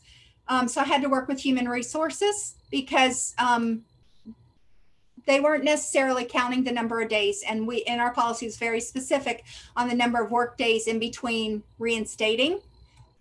So know what that policy is so that you know how to, especially because remember, you're advocating for your nurses, but sometimes you're also advocating for your school, because whenever you have so much disruption at a school, it does affect the students. It truly does. And it causes anxiety on the parts of the parents because they entrust their kids to your care. So when you have people that are frequently out, you need to know what your policy is so that you can make sure you're implementing it. We have to have compassion for our people, but we also know where we have to draw the line for abuse. Paid educational leave. What's that process? Who's eligible? How much? That's always great. I have clinic assistants that are phenomenal at what they do, but they want to go to nursing school. How can we help them? Help them to understand how they can get reimbursement back for the courses that they're taking. A lot of them don't know that it's available to them. Know the policy and use that as an opportunity. Remember, everything that you do for your people translates into retention, loyalty, and support. Dismissal of personnel. So what's that process? What is it going to look like? Volunteers in schools. How do we go about doing it? Who can volunteer? What areas can they volunteer? And what's important if they're going to volunteer? And acceptance of electronic signatures and records. So it's your school board, it's your policy in terms of what does that look like? When we're talking about the students, these are just a list of it. Remember, I said concussions, child abuse, lactation, a lot of the same ones that we've already mentioned, but these are ones that do specifically talk about the students in general. Immunizations falls in there, physical examinations, and those requirements, student health services and requirements, drug abuse, handbook code of student conduct, nutrition and physical activity. That's our wellness policy, and our triennial review was this year, which means that we'll be making some additional changes next year to improve the compliance over our last review. But that's the ones you're going to look for in here. These are things that impact our students. McKinney-Vento, homeless children and admissions, that's in there as well if people have questions in regards to that. And sadly enough, that has been, more and more this past year, we've had to deal with a lot of McKinney-Vento and enrollments, and had to go out and reach out and support our students in a greater way than we've ever had to do before. So also we're looking at provide the foundation for safe care in the core nursing practice component. But when we're doing it, we're looking at the state and federal laws and their regulation and what they're putting down upon. So we have to make sure that we're in complete compliance all the way down, and that we're consistent. We're demonstrating that I can't talk, woo, tongue tied. Provide that consistency of practice throughout the program. So you have a copy of this in the School Nurse Administrator's Leadership and Management book. So a lot of this information is going to be available to you in the book that Tracy's going to be sending out to you. They're going to be making a list of anybody that attended this talk so that we can get a book sent out to you. So under health services, we're generally going to have the role of the school nurse, the delegation and guidelines on specific diseases and conditions, our diabetes management plan, our seizure action plan, life-threatening allergy management plan. All of those are individual healthcare plans, maintenance of school records, how to handle them, and disposal of medication. Those are the keys that are going to be pretty consistent from locality to locality. The policy should avoid any recommendation that would extend a nurse's responsibility beyond their scope. So we need to be careful that whenever we're drafting, that we're well within their scope. We shouldn't be going outside. So the easiest example is, remember, we can't diagnose. We can state that their symptoms, in our particular case during a pandemic, they may present with 2, 3, 4 symptoms consistent with COVID, and we may recommend that the parent have them tested or require a 14-day quarantine.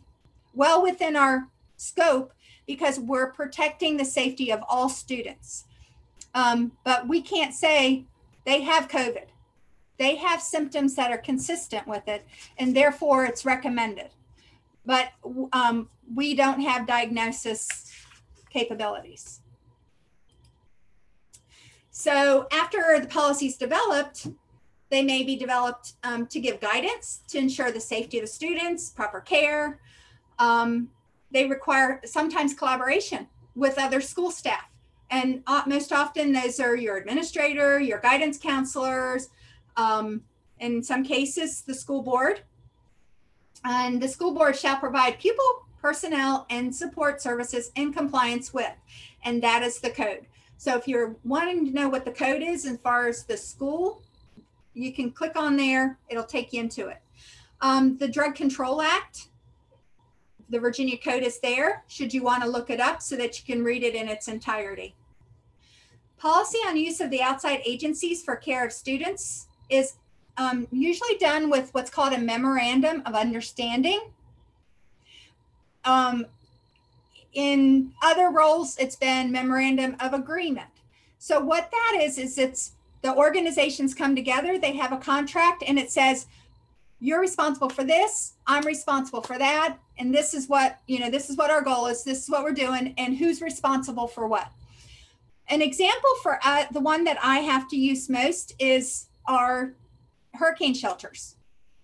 Our hurricane shelters are done through MOU that is done with the health department and with the city.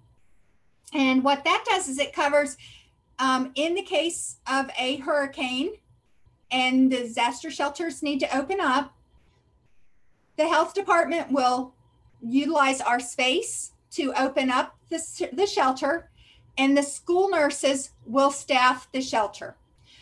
So we bring somebody in that's going to be there. They'll have rescue there from the city. They'll have the health department supplies will be brought in with all the directions and additional support staff to help people out.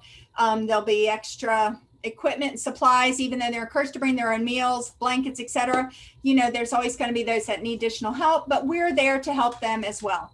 So we are in the memorandum of understanding what each of the different roles are within the city structure. So if you have any that involve health services, you need to have a copy of it because you need to know what your responsibilities are should that occur. So if you don't know of any MOAs or MOUs that are in existence in your school division with your city or community, jot it down and ask, do we have any that affect health services? Because you're going to want to know what those are because you want to know what your responsibilities are. So as a result, we have to do our disaster shelter teams, have them right there on my wall. I know which team to call when we open up. And last year we opened up twice. This year we've been on call, but we didn't have to open up. So you never quite know. When we opened up, it's because we had a fire at a long-term care facility and they were only opened up from it's like 11 p.m. until about 10 a.m. the following day because we had to get those residents out of the long-term care to go to our shelter that has capabilities to hold vents. Our nurses came in and helped out, but they also helped getting them resources. These folks needed their meds. They were gone. So they had to work in collaboration with the city to ensure that the residents had their needs met. So they were making calls and trying to facilitate to get the needs of those long-term care residents met. The other time we opened up was in fact due to a hurricane. And actually that wasn't this past year, it was the year before we had that one. So we don't open up very often, but when you do, you need to know what your responsibilities are. So additional health service policies, roles of the nurse, delegation, unlicensed assistive personnel, very important to know. So you know that you're delegating well within their scope of care and their training. Guidelines on specific diseases and conditions, IHPs, health records, disposal of meds, emergency medications, and again, that whole EpiPen standing orders right now is at the division level, but it's moving to a state level availability. And naloxone. Some folks have naloxone stocked in their schools and some do not. And we do not. It's in some divisions, they're handled by the school resource officer for their city. So know what your school's stance is and who's going to carry it, and if there's a policy in place for that. And then again, reminding you all that albuterol kicks in January of 2022. So if you're the lead person for the development and implementation for your department, as a coordinator you're going to need to make sure that you have everything that you need, the knowledge, but also feel confident that you don't have to be the knowledge guru. Know where to go to ask the questions. Know who to ask specific information. My first year, I would send an email to Tracy White and I'd say, bum, bum, bum, bum, bum, to get and hammer it in, and she would give me guidance where to go. Which direction did I need to go? What was available already that she could give me to start from things that she's collected. So you don't have to claim to be the guru. None of us are. I will call Glory in a heartbeat and she'll call me. Some that have been around longer have more kind of stored up in their archives. And I'm like, hey, do you have a policy already drafted on X, Y, and Z? Chances are somebody within our geography down here has it, and I can get it and I can use it to draft it and turn it into ours. Don't do more than you have to. Use resources that are available to you, and use that as a springboard to create what's great for your district. So objective 4, and this is, if you guys need to take breaks, please feel free to. Because we've condensed it, I only have until like 1:15. So I was just going to plan to keep going. But if you guys need a break, it's been 2 hours. Do you guys want a 15-minute break? Shaking heads. Okay. It's like 4 minutes till. So how about I give you a 15-minute break until 11:15? if you want to provide feedback, what I'm doing, I could do better to make it easier for you, please feel free to provide feedback and I'll try and integrate it for the second half. We're going to go into a little more interactive pieces in a little bit. So feel free to chat that in and I'll look over those. I'll be here watching monitoring my screens, but take a 15-minute break, come back 11:15 and we'll continue on. All righty, it's 11:15. Got some valuable feedback. I will try and slow down. Those of you that don't know me, when I get excited, I talk fast. I'm actually from the South, so I'm not quite sure where I got that from, but I apologize. I do speak quickly when I get excited or passionate. So if I'm talking too fast, say slow down and I'll slow down. Not a problem. So I wanted to show you, this is the book. Let me get it into the screen that you guys will be receiving. And it is School Nursing Administrators Leadership and Management. And it has all kinds of great valuable tools and resources. Some of the things we're going to address coming up are in this book and are from this book.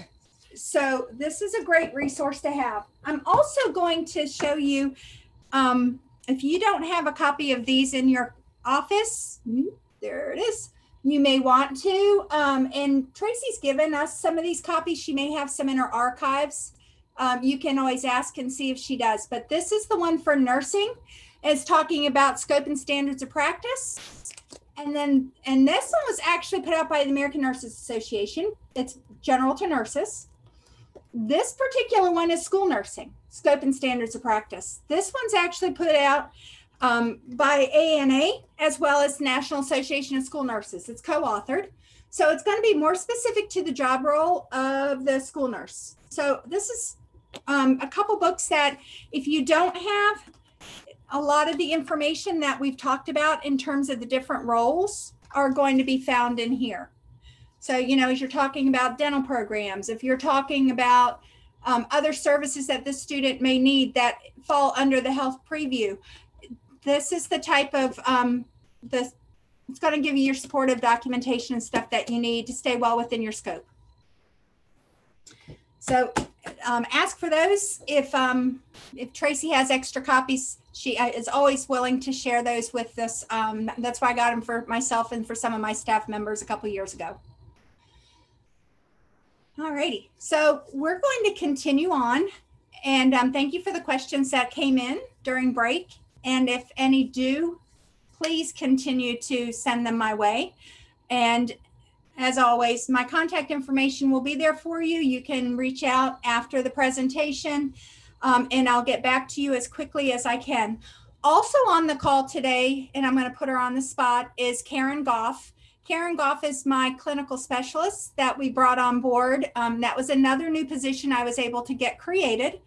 And she serves in the capacity of a clinical specialist, meaning that she helps the onboarding process of the new nurses, and she serves to support them as they're going along their first year. Because it's like, have you gotten this month? You should be looking at that. This month, this report's due, so start working on it now. So Karen kind of helps them gauge as they're coming on board, but she also supports and helps triage calls that we get in throughout the entire district, and will be she's a great support. So if you're trying to figure out how to do things and get things done and you can't get a fast enough response from me, Karen's my right hand. She can certainly reach out. And Karen, if you ever want to chime in on any of the scenarios and things that you're been involved in, feel free to, because Karen's also a wealth of information. Couldn't see somebody said they couldn't see the books very well. List them on the Padlet? Absolutely. I can add those on there. Resource books. I have to keep myself a note. If I don't keep a checklist with so much that comes through, I'll miss something. Alrighty, so objective 4, the participant will be able to identify at least 3 areas of practice in their role as the coordinator.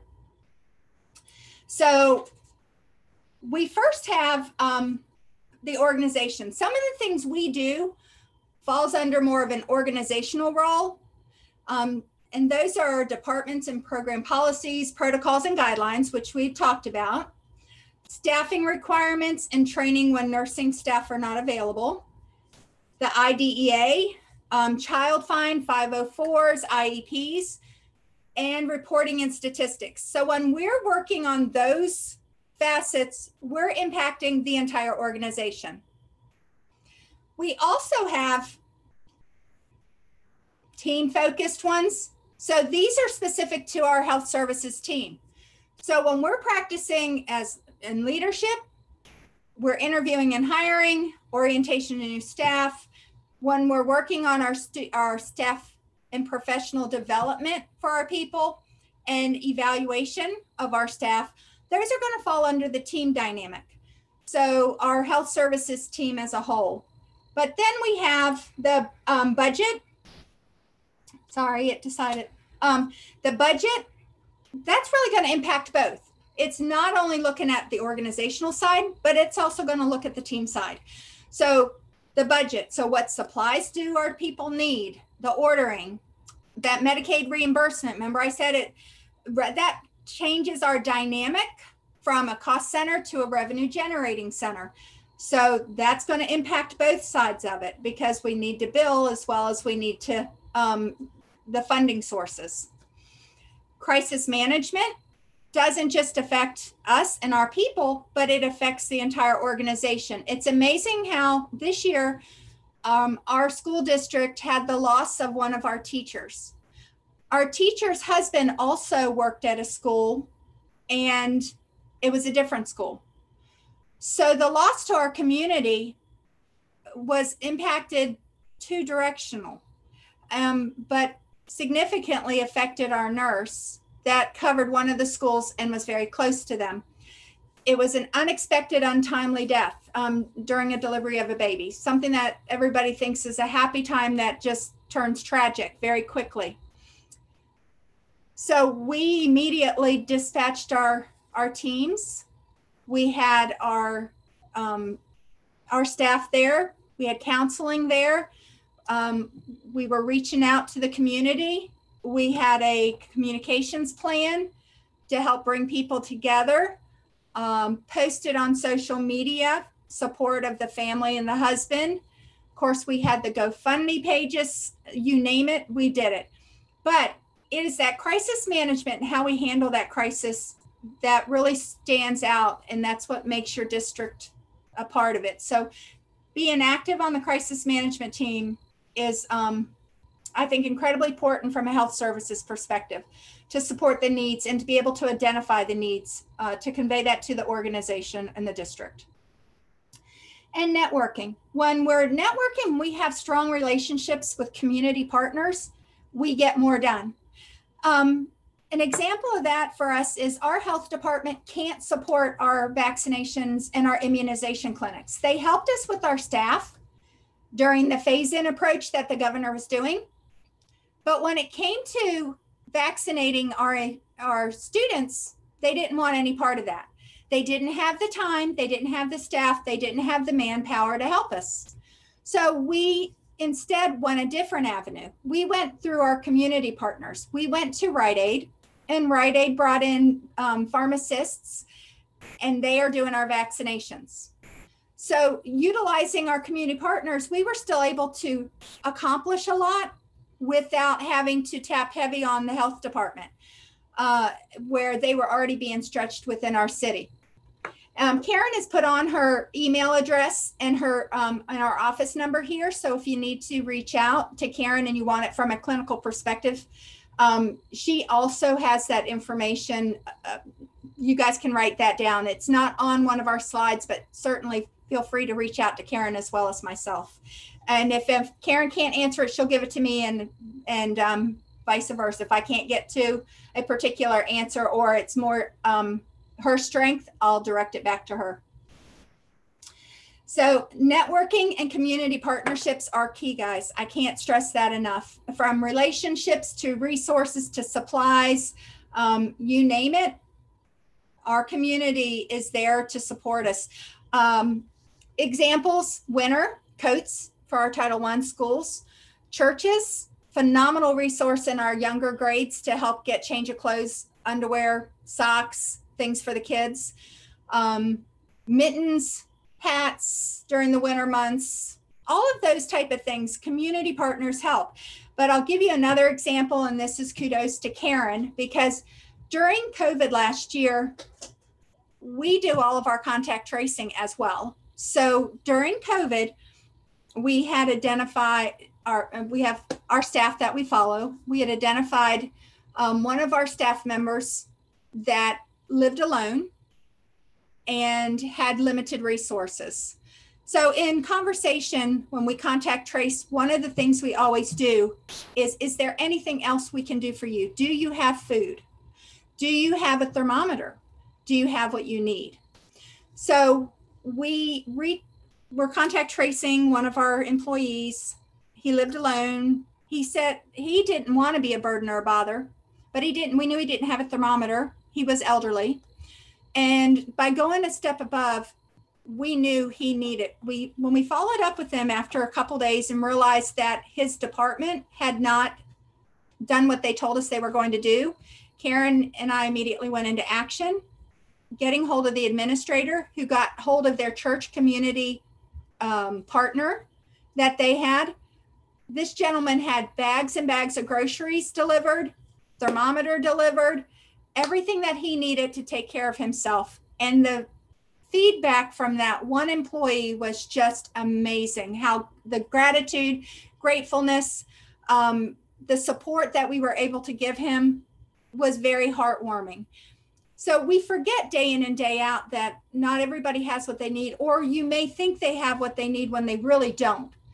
Take that time, ask that question, because Karen does an amazing job on that. And it has come out and resonated time and time again from employees throughout the district. And we have over 40,000 kids in school. So we have a big district. Time in and time out, they just had nothing but praise to say, because always went that extra mile to make sure that people had what they needed. Because when you find yourself sick with COVID and now you're in the house 10 days, do you have what you need to take care of you at any given day? I know my counters, if I shop, it's about 1 week at a time. I certainly don't have everything I need to stay for long periods of time. Plus I live rural, so they aren't even going to deliver to my home. So having someone that kind of facilitated that to ensure that they had their needs met has made a world of difference to our district and to our employees. And Karen does an amazing job at doing that.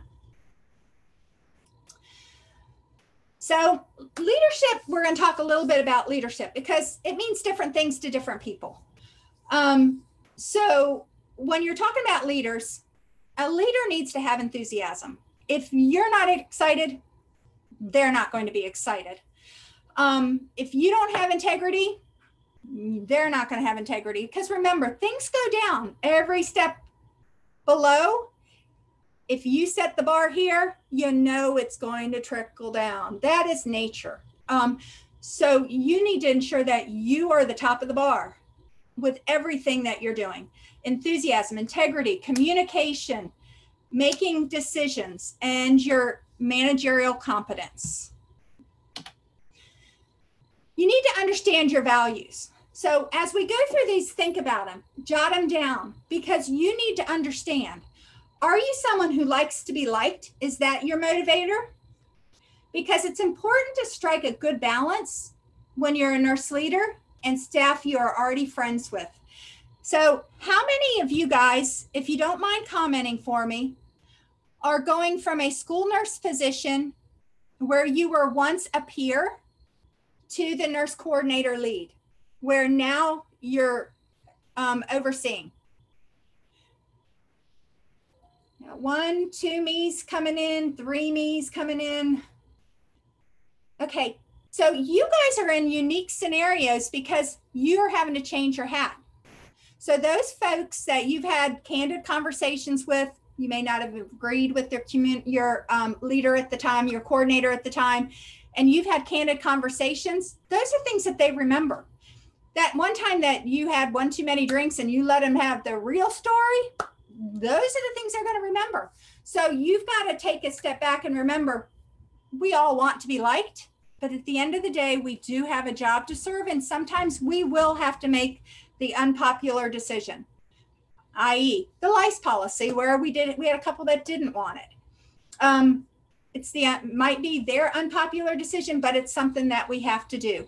I can tell you when we started Medicaid billing, a lot of them did not want to do it. But when I explained the whys behind it, I got the buy-in. Then when I got the raise, I got the gratitude because it was what we had planned, it worked, and we got what we needed. So it's important to be liked, but it's important to know that you're making the decision because you think it's what's best. And sometimes you will have to make those difficult decisions. So know what your values, who you are, but important to always be the top of your game. Decide what you can contribute. I know where my strengths are. When I interviewed for the position, I said, you know what? Clinically, I haven't been in high level practice for a number of years. So that's not going to be my strength straight out. I'm going to need to catch myself up on some of that. But I have been a leader for over 25 years in leadership positions. So I know I can bring the business background and I can bring the managerial leadership side. And that was what I told them I could bring to the table. And at the time, that's what they were looking for. So I know I will defer some clinically, but that's why I have amazing partnerships with our community leaders at CHKD, physicians that I work with that are pediatricians. And I have Karen as my right hand that can help me from a clinical perspective in, Karen, does this make sense? And she'll tell me yes, no, and she'll break it down as well. So it's another set of eyes. So know where your strengths are and know that you don't have to be perfect at everything. It's about knowing where to go to get those answers.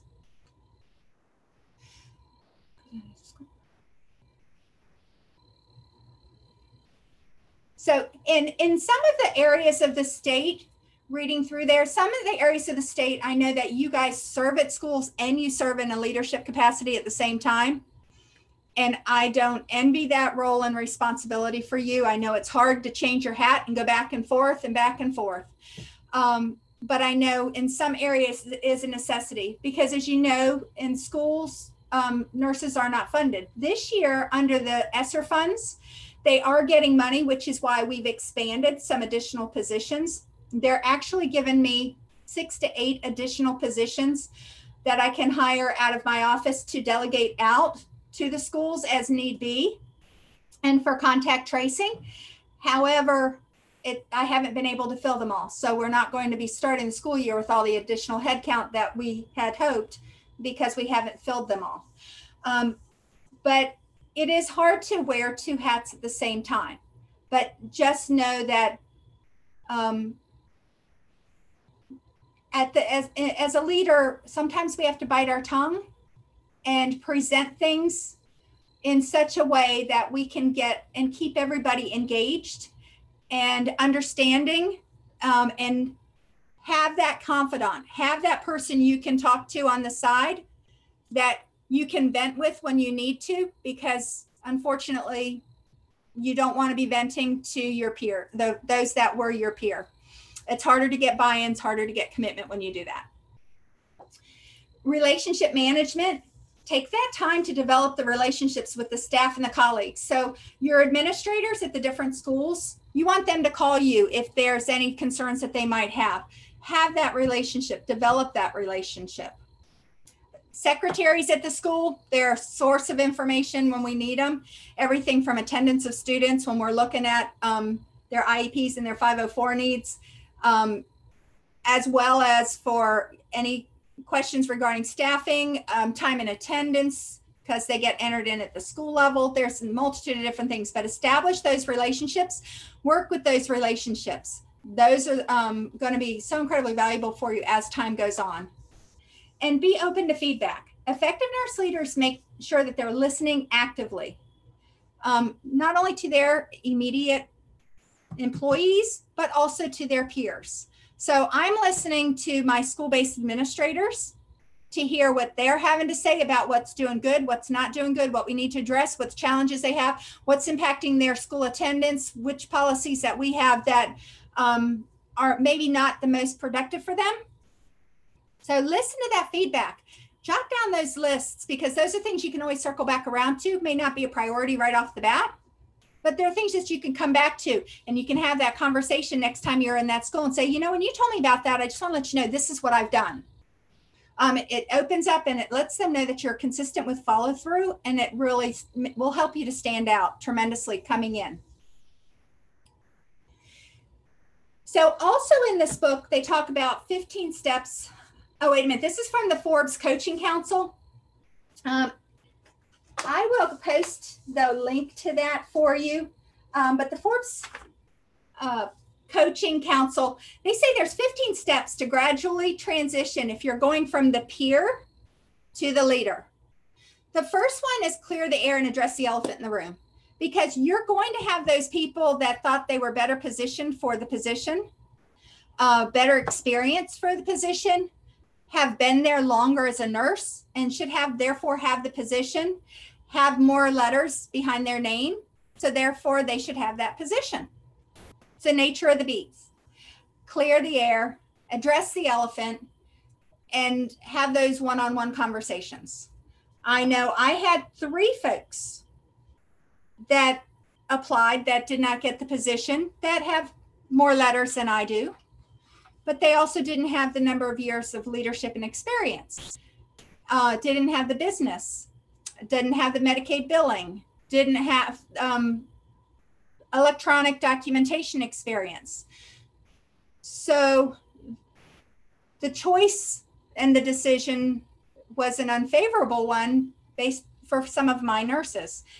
But I've had nurses come back to me that were on that list and said, you know what, they made the right decision because of some of the changes that I was able to do that positively affected them that no one had ever been able to get accomplished before.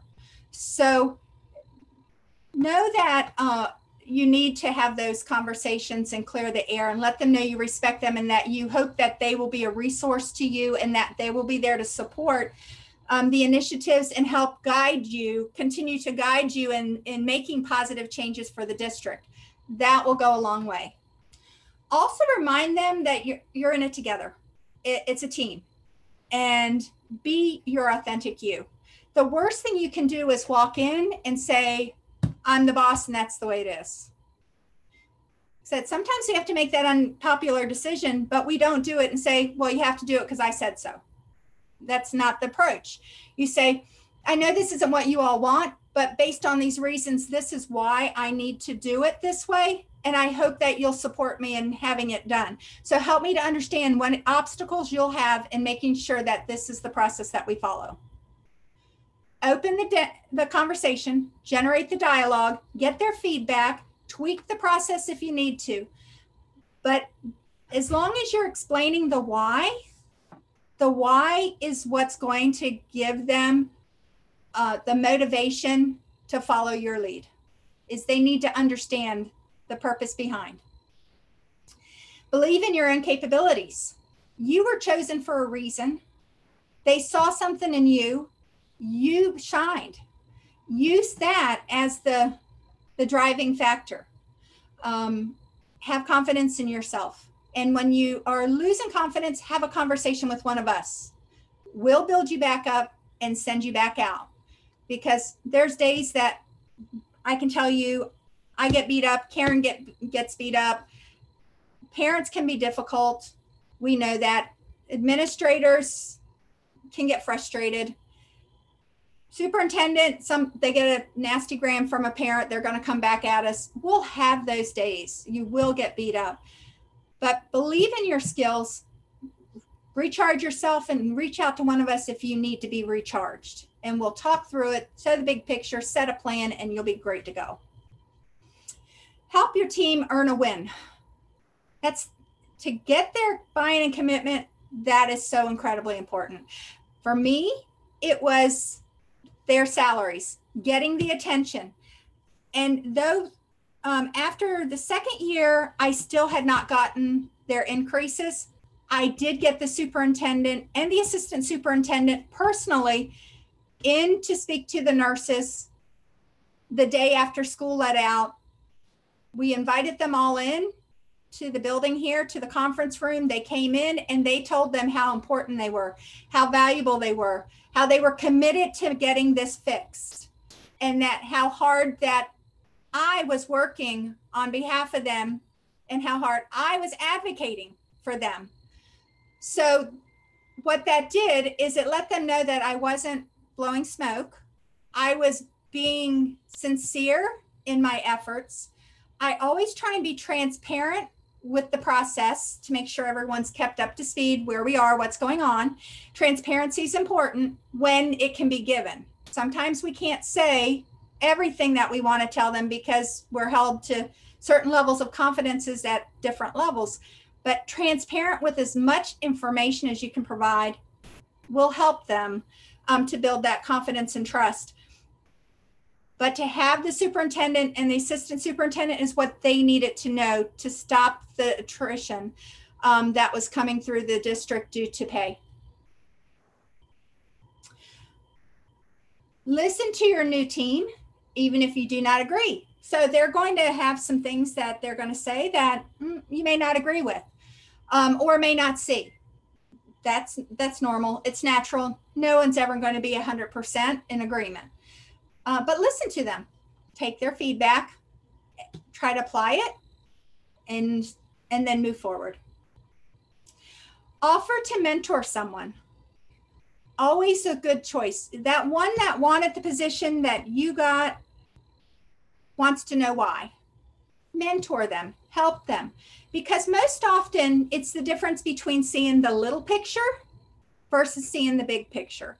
If you can help the administration to see what the overall impact of the division is, you're going to get so much further than if you say the impact on the, something small in nature that can't be transferable to the larger picture. They're looking for somebody that can take over the entire process. So helping them to mentor them, putting them on maybe a committee where you can help guide them, helping them to increase their visibility throughout the organization. That's what's going to help them. So offer to mentor one of them. That should improve their confidence, their trust, as well as your support for your district. We're going to talk about formal and informal leaders. And most often these folks are more passive aggressive and are your informal leaders as well. So they're going to influence your district quite a bit, even though they don't have the leadership title. So you need to know the difference. We're going to talk about that in another slide. Set your assumptions aside and get curious. Don't assume. In other words, get the facts and start asking questions, start investigating things. If you just assume, then you're really not going to go any further because it's going to be based on a small population. You need to really set those aside and really get curious and dig in. Shift your mindset from doing to empowering. I can sit here and do all day long. Last school year, Karen and I were monitoring our times, and we were between 2 and 4 hours shy of working 2 people each last year because of the responsibilities with COVID and the additional workload. We tried to empower our nurses to do a lot of it, but they didn't have the confidence in making the decisions. So we still supported them. And we praised them for doing the right thing. We supported them in their decision-making process. But we need to continue to empower our people to take the lead in projects that can serve them well. It's not about just putting it on our plate. It's about let's solve this problem. So don't let people just drop problems on you. Ask them for ideas and suggestions with their problems. Ask for their help, recruit their partnership. We've talked about modeling the behavior you want to see and establish credibility. We talked about how important that was. You're going to set the bar and know that it will always trickle down. So set that bar high for yourself so that you know they're going to be right on up there with you. Respect everyone's contributions. but ask for input in discussing changes. Clearly articulate your plans and your goals for both individuals and as a team. Take a listen and learn tour. Learn the good, the bad, and the ugly. Whenever I do in-services and training, I like to say stop, start, and continue. What do you want me to stop doing? What do you want me to start doing? And what do you want me to continue doing because you find value in it? That will kind of define where you need to set your priorities. Because if it's something they want you to start doing and it's important, we can prioritize that and start that process pretty quick. If we're doing something that they really like, great. We know that they like it and we can keep our eye on the ball. But if something we're doing is not effective, not being well received, again, something you can immediately address and stop doing or change the process or reevaluate or get feedback on how it can be done differently. But I like to use the stop, start, continue model, and I do use that one frequently with our training, at our staff meetings, because that feedback is incredibly valuable. And I do it, they can sign their name or not sign their name, that's okay. I give it to my secretary to type up. I don't know who says what, and that's not relevant. What's relevant is the feedback that they're providing you.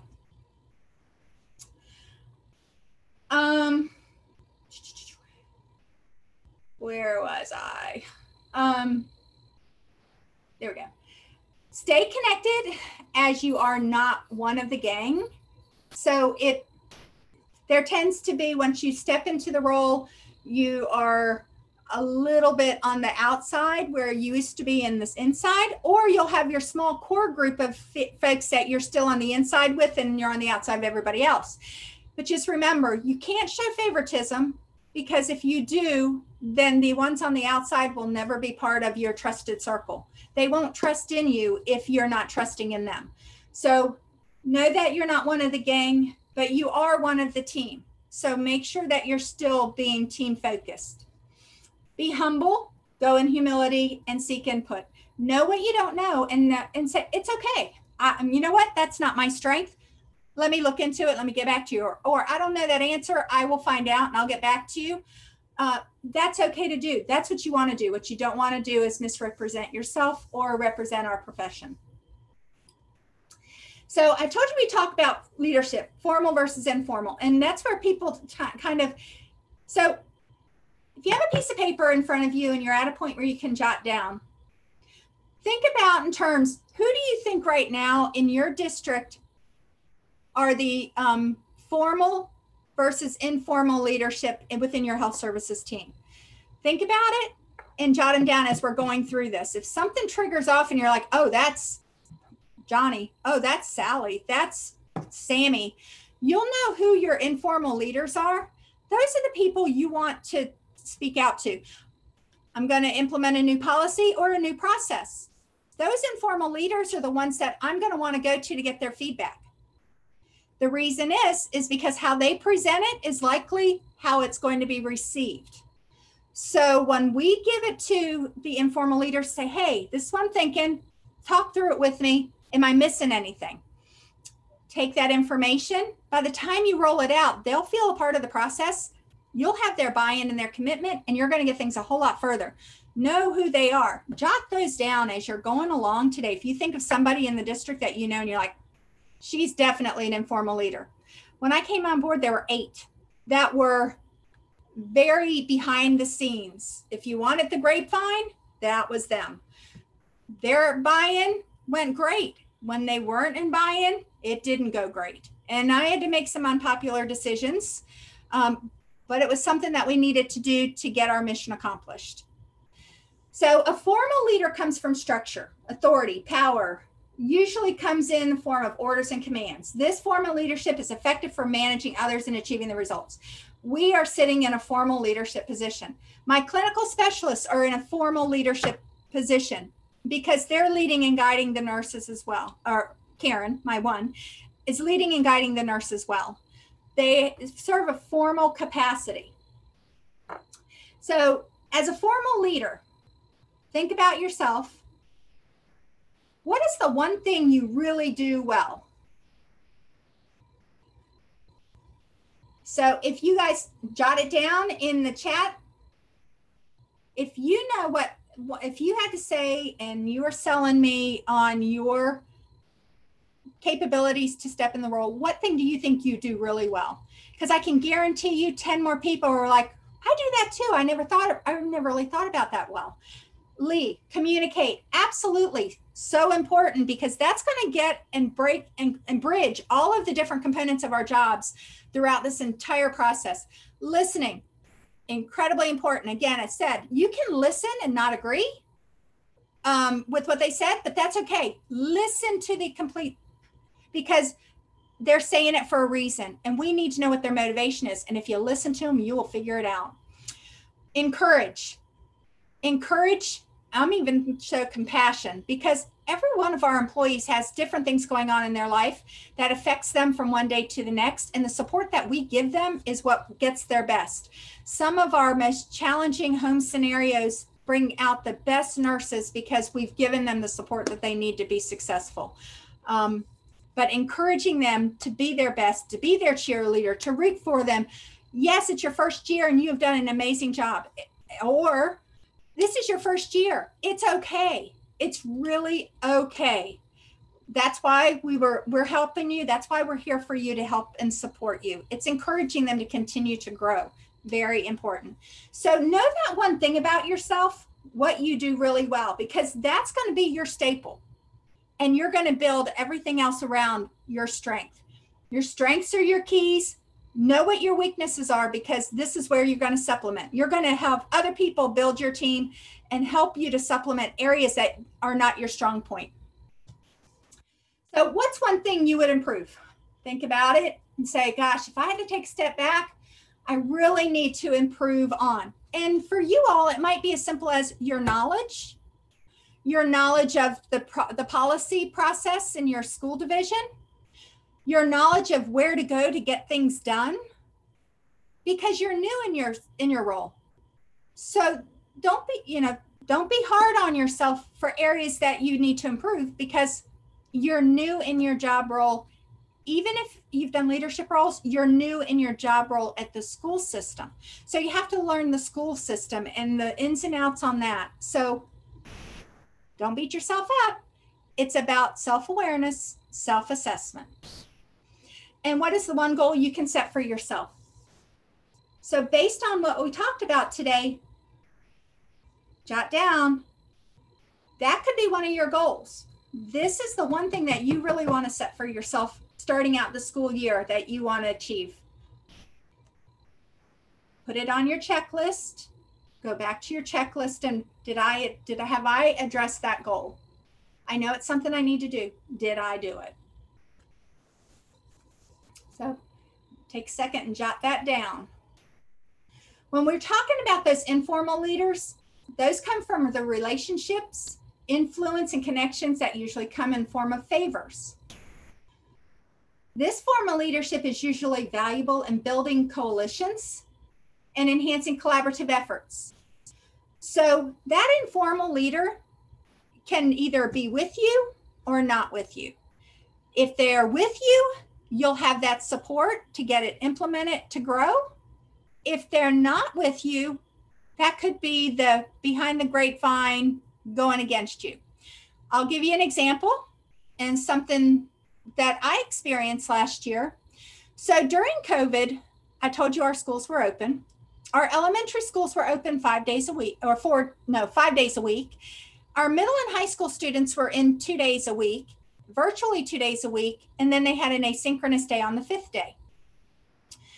So we have in most of our high schools, and this goes back into that whole acuity thing, we have normally 2,000 students. All right. So if I have 2,000 students in a high school, I normally have 2 people staffed. I have a nurse and I have a clinic assistant, but they were hybrid. So already it's only 50% of the students in on each day, because we had them in 2 days, the second half of them in 2 days, and then an asynchronous day. So 50% of the students.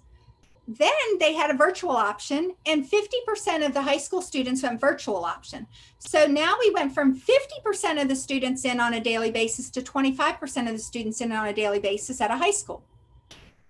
So right there tells you we didn't have very many students in the building at the high school level.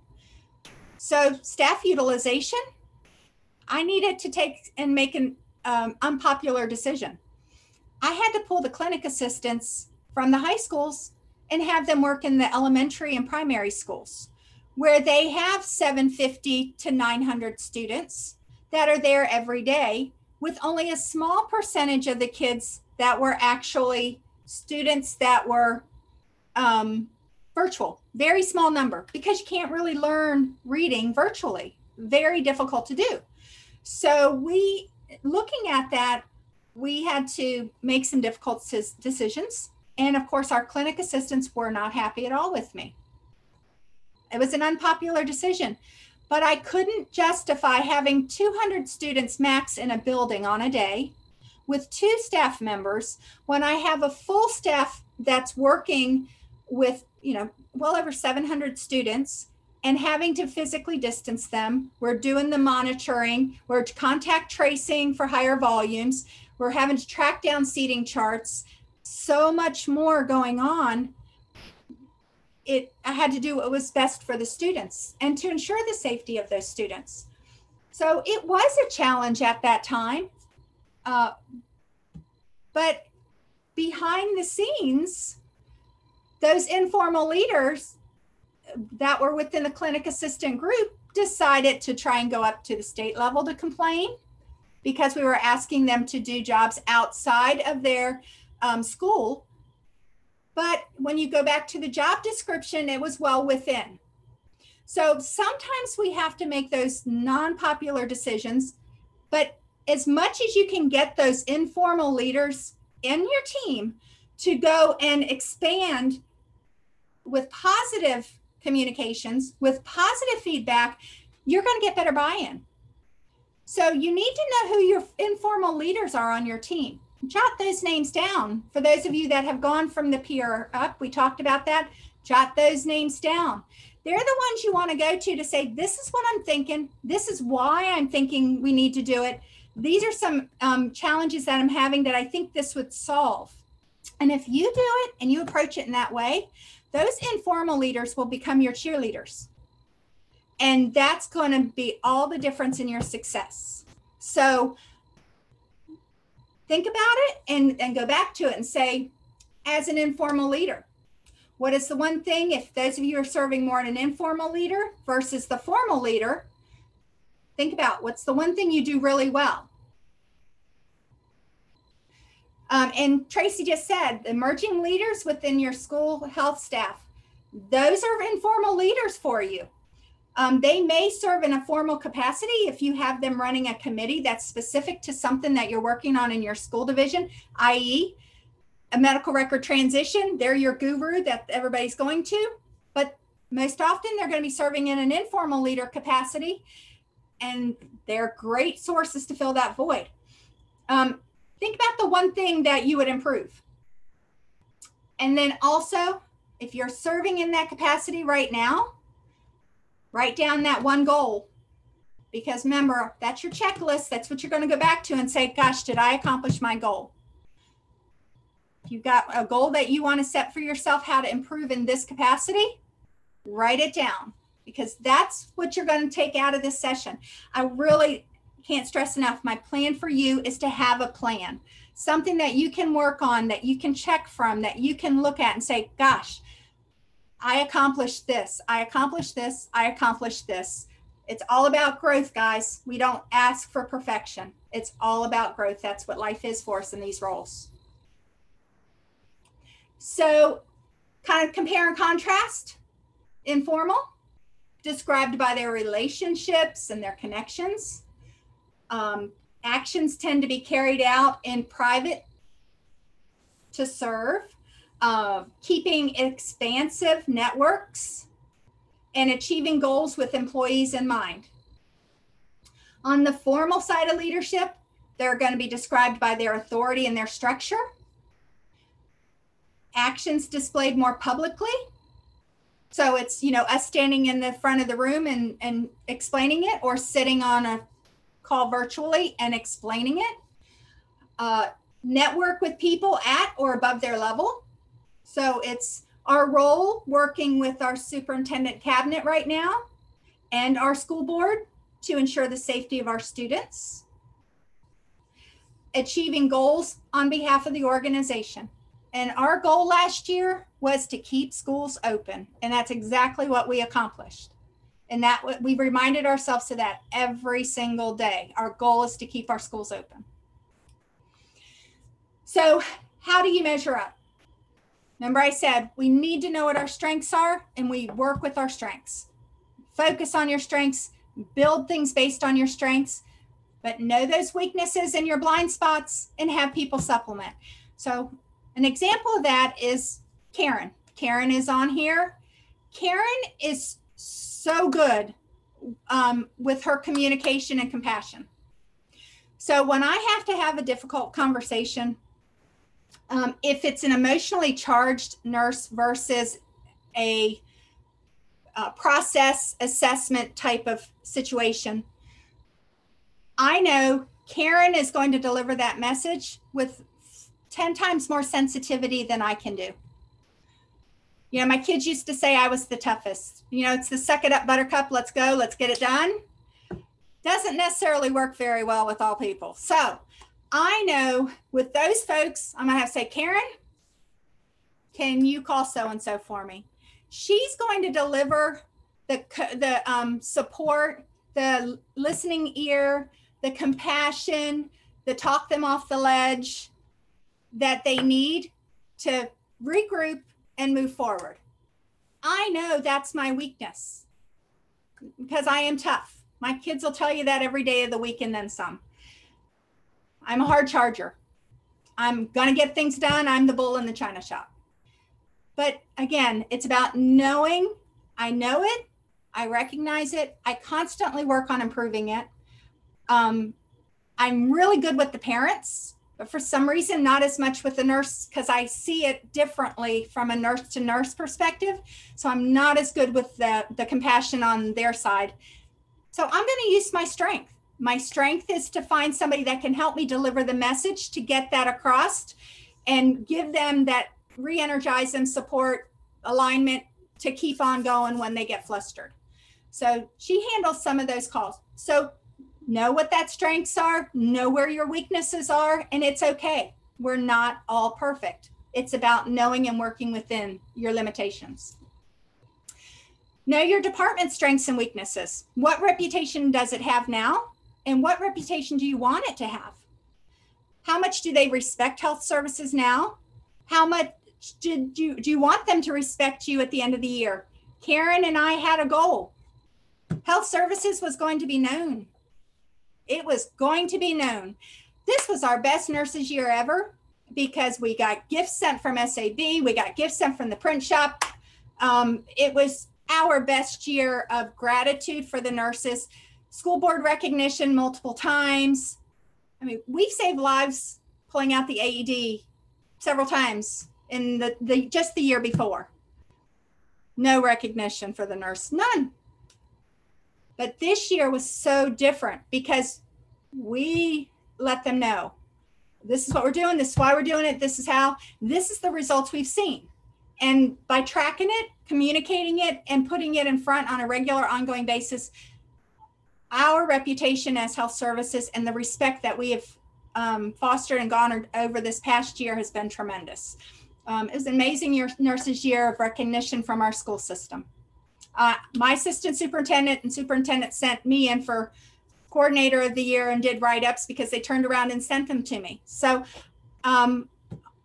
it's just a different opportunity for you to just take a step back and know what your strengths and weaknesses are and where do you want your department to go. Identify how you get things done. Know the whole situation before taking action. Don't just jump. No responsiveness. You want to make sure you've thought through the process. Remember, we're not going to assume. We talked about that previously.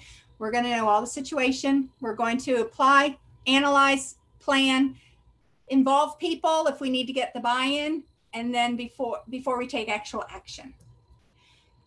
How do you handle stressful situations? That's important. Some people calm as a cucumber until the situation subsides. Some folks, not so much. Stress causes anxiety and, oh, I can't make a decision. You need to know how you handle stressful situations, because you've got to build your support system around if you're needing to develop in that area. It's important to deal with performance problems early, though. So when something's brought to your attention, you need to jump on it, because once it subsides, there's an excuse, there's a this, there's a that, and it's harder to coach to it as time goes on. We need to get to the performance issues earlier. And also, we don't want anything else to happen when the situation was already brought to your attention, because now we have a compounded issue. So performance problems early. We need to address them and we need to resolve them. Conflict management. Deal with those conflicts when they occur and when it's brought to your attention. Again, waiting too long allows the situation to escalate, because if one of these folks are talking to 5 other people, it's now bringing in additional people. The longer you wait, more people, more muddy water, and it's harder to sort through the minutia to get to the facts.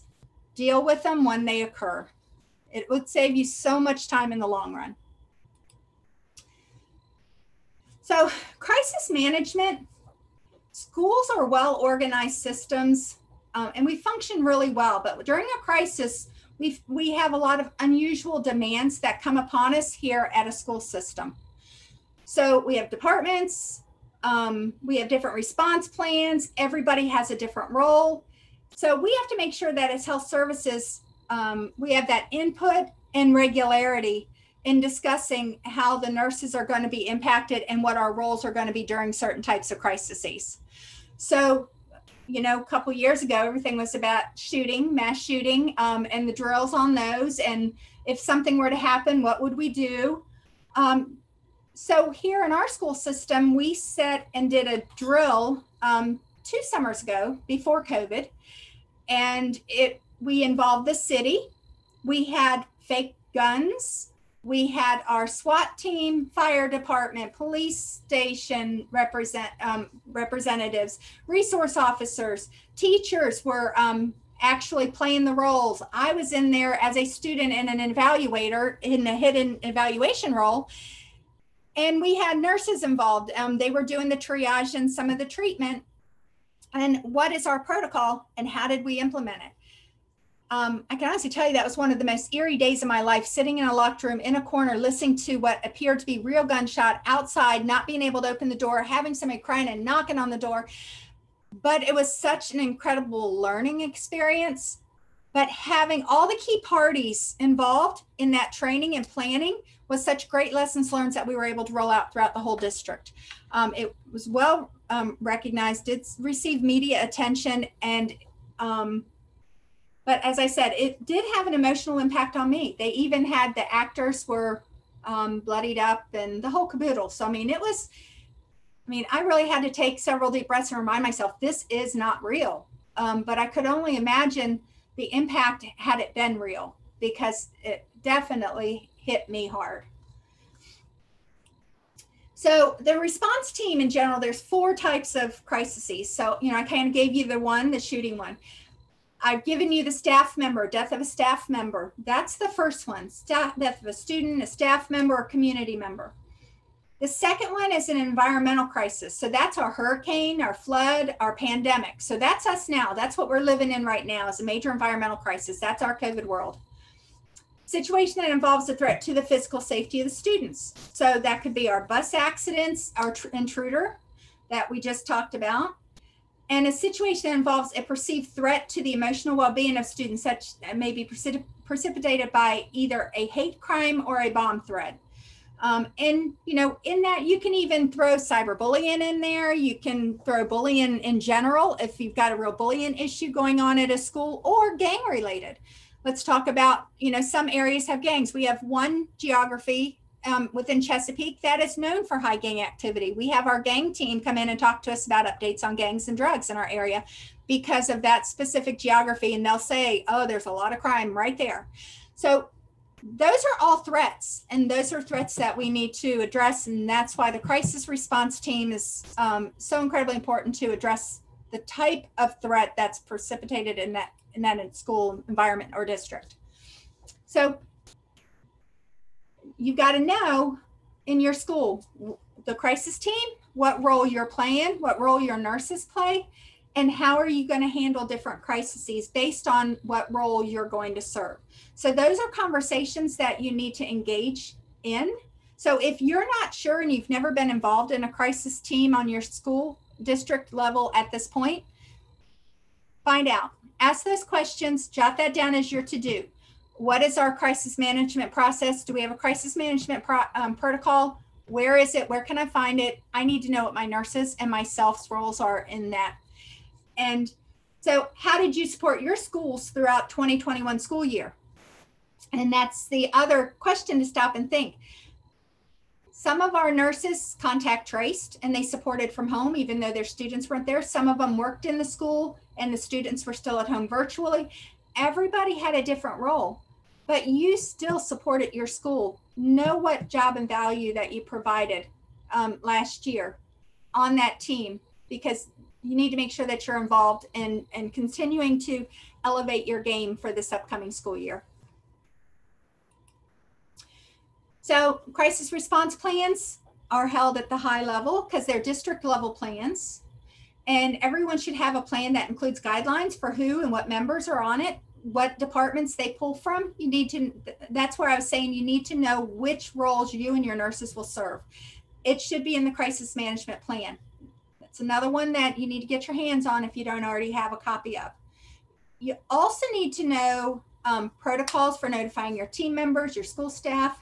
You know, what is that process flow? For us, when we did our active shooter drill, we actually had to put in a new system process in place in Synergy, our electronic system, to check roll.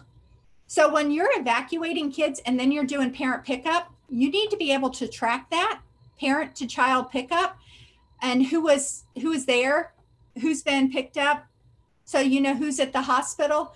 We actually built that into Synergy so that in a crisis, key communication folks will come in, they boot up the computer, they have access to all the schools, all the students, they pull up the information and they are immediately going through and cross-referencing, because we need to know, is anybody missing? We need to know who we haven't located yet that is physically in that building. We're still missing 3. We need to have that information. So all of those processes, what role do you play? That has to be well defined within the crisis response plan. Some resources that you can also refer to when you're looking at this is NASN has a school violence, the role of the school nurse. So I promise I'm not getting paid to talk NASM, but I'm telling you, I do use that site and learn things every day from it and take things from others. But the role of the school nurse in that is available through NASN. Also on the Padlet, and I'll show you when I go to ours, I'll click onto it towards the end, we've put in a clinic evacuation evaluation. So if you're having to evacuate the clinic, what is the process protocol? It's available and it's posted for you. This one's Hampton County Schools, and also their evaluation and the pandemic plan. Again, most folks had the H1N1 and then it just turned to a pandemic plan. It's probably what most districts did. So you're going to want to get a copy of that pandemic plan so that you can make sure it's representative of your school district. All righty, there we go. All right, so we're in the COVID Padlet. We talked about that. That is what Tracy maintains. It's one of Tracy's Padlets. I'm going to click in it, switch the screen so that you guys can see. Whoop, it didn't do it. Let's see if I can get it to open up. There we go. Did that time. So there's our COVID ones. COVID testing in schools, some resources if you're thinking about doing it, contact tracing resources, and the sheets and things that you can use, algorithms for evaluating student infographics. We got clinic screenings. We have COVID vaccine information. If you have an active MRC in your community, information on that so you can sign up to do the training to help along that line, but also that relationship with your MRC is also going to support. So when we did our staff vaccinations, we were vaccinating 1,200 a day, between 1,000 and 1,200 a day. And when we did, we needed MRC additional support to manage the crowd flow. So the relationship with the health department and MRC helped us to accomplish that goal. In addition, information, helping nurses, helping resources. So what resources are available, PPE and masks, information for special populations, updated travel guidance for quick reference, because you're going to get those questions, school sports, physicals, FERPA and COVID, good to know. Trust me, parents are throwing out, it's a HIPAA, everything's a HIPAA violation. They throw it out at us all the time. School COVID letters that were posted by the Virginia Department of Health. Our communication teams did those. So we used a different one, but we have a full communication plan accordingly. If this, then that. If this, then that. So it's a pretty cut and dry process. All we have to do is upload, and the communication team sends out the emails as we guide. Mental health and COVID, food allergies in the setting right now. As you know, cafeteria was complex. Some of the kids were eating in classrooms versus in the cafeteria. So we had to be really strict in terms of minimizing risk of allergies and allergens to keep the kids safe this year. Unvaccinated versus vaccinated visuals that we can use, training modules. For those of you that haven't been doing contact tracing, the Johns Hopkins programs is the one that we did, and we started all of our nurses out with. So you can go into the contact tracing modules here. And so all of that information is a COVID-19, that's Tracy's Padlet. So I switched back through, so hopefully you're seeing the, back to that initial slide, but all staff should be trained in contact tracing. We need to make sure we're quickly identifying and getting those kids out. So if that hasn't been part of your training curriculum, please add it in before your nurses return this school year. Public health order has now expired. This one has expired, so it's no longer valid. DOLE is the standards for infectious disease prevention. That's employer. It's employee-employer related law. So your DOLE standards is what's going to give you what is required and what is acceptable, and protection clauses in there for the employees as well, what we can ask them to do and not ask them to do. That also applies to us. So we need to be familiar with the DOLE standards as well. You don't hear those references much because we're so busy working off of the CDC, Virginia Department of Health, American Academy of Pediatrics, but the DOLE standards, you still need to have those. The easiest way to find the these Padlets without going back to these slides, the ones that are from Tracy, if you've not signed up for Tracy's emails and you're not on her email distribution, then you're going to want to get on her email distribution, because she actually has them listed below her signature line on every email she sends out. So that will help you. In addition, on my Padlet, if you save my Padlet, you'll have them on there as well. I went ahead and loaded them in for easy access for you on my Padlet as well. Let's see, the community school childcare operations strategy from the CDC. There's the CDC K through 12, because some of the guidelines that we have are school and childcare, and some of the guidelines we use are from K through 12 guidance. So it depends on what you've got going on in your school. Are you doing a preschool program as well? Then you're going to follow some of them under the preschool program. But then you got the K through 12 guidance. You have the transportation and public. That's what's requiring the kids to wear face masks on the bus, regardless. That's a separate federal law. That's where you find that if you have somebody challenging you on it. It's right there. And health services plays a key role in planning and implementing. We need to really keep up with the evolving situation. As I said, timeliness is a key.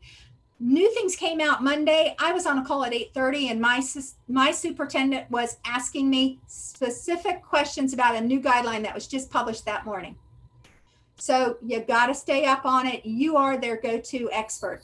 You are who they trust. May or may not have the resources and resources needed, but we're going to do what we can and we're going to figure out a way to make it happen.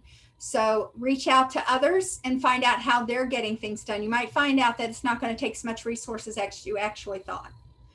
And you are never alone. I tell you guys that all the time, and I'll keep repeating it. You are never alone. You pick up the phone, you call us, you send us an email. Email Tracy as well if you need her, but we are always here and we are always willing to share. I think that was the best thing for me when I came on board is I could send out an email to all of our Hampton Roads coordinators and they would send me whatever I was asking if they had it, or they'd say, I don't have it. What have you done so far in this? Nothing. Or I've got this, it's in production.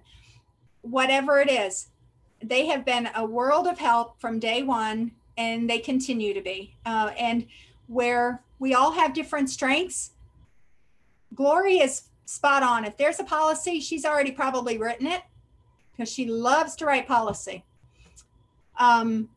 Processes, finding contacts, finding materials, finding supplies, best pricing for items. What piece of equipment are you using? Is anybody using this equipment? How's it working for you? I can get those answers very quickly from folks within our Hampton Roads market that are serving in the same capacity. So just know you're never alone. Use those folks, save yourself time. So the IDEIA is for Child Find. And we do use that, and it's from birth to 21 for students with disabilities.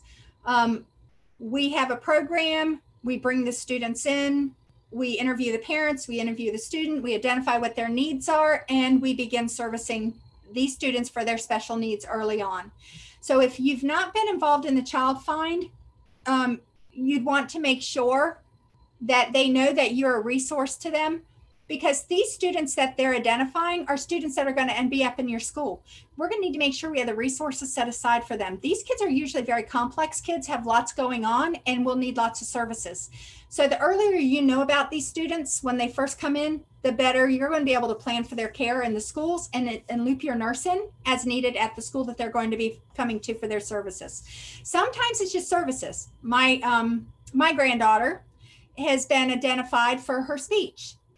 So she is going to start speech this upcoming school year. We put her through a Child Find. Her private school that she goes to is not in her same school district, so we had to actually integrate 2 different counties to get hers done. But she's going to be going to her own county school a couple days a week for speech therapy starting in the fall. Her speech was delayed, her words were not clear, and Nana had to get involved.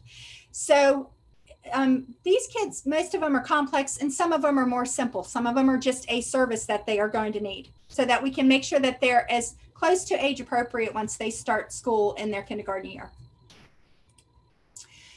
Okay, so I told you we were going to talk a little bit about documentation, paper, and electronic. And check my slides here, see how I'm doing on time. Moving along here. So if you just guys remember, if you didn't chart it, you didn't do it.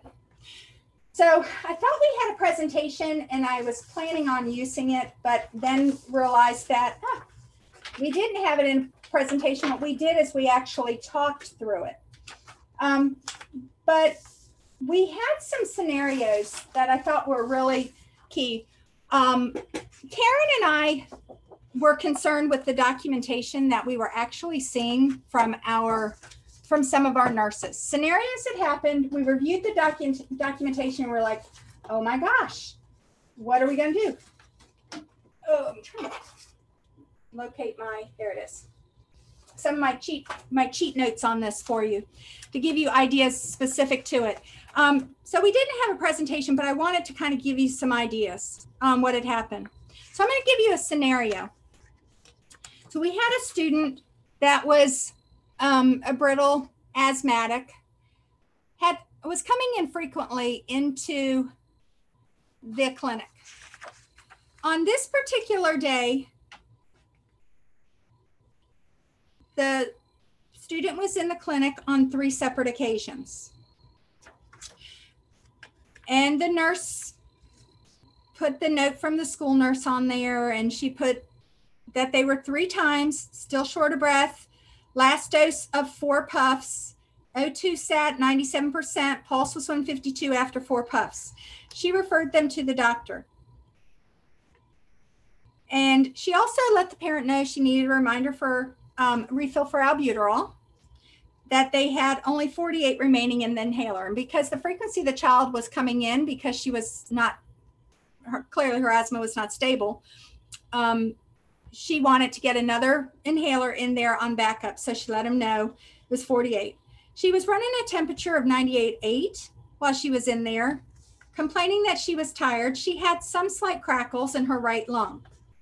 So this was written on a school note that went home with the parent. On her electronic documentation, she documented had to take her inhaler 3 times today. Last puff, 4 puffs of albuterol had to be given. Productive cough with congestion, right lung with crackles, upper lobe after albuterol. Called mom, referred to doctor. That's all that was documented. Mom comes and picks up the child and doesn't take the child straight into the doctor. The child passed away that night. So we don't have a lot of information to go on in terms of how those 3 clinic visits looked, because she merged all 3 together.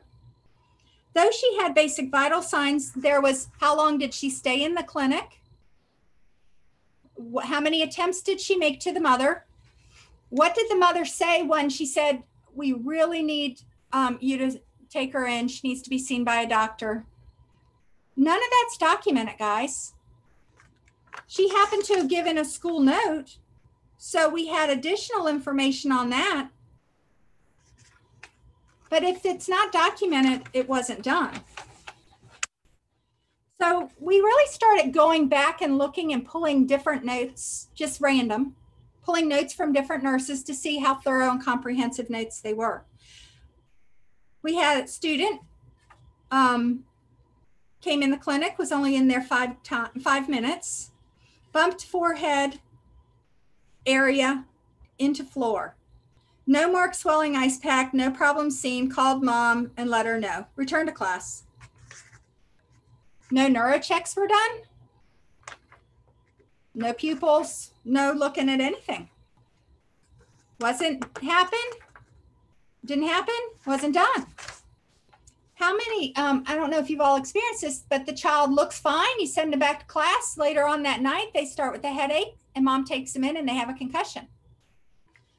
But we don't have, if we haven't done a thorough assessment that says they were not showing any signs of concussion at that time, we don't have the documentation.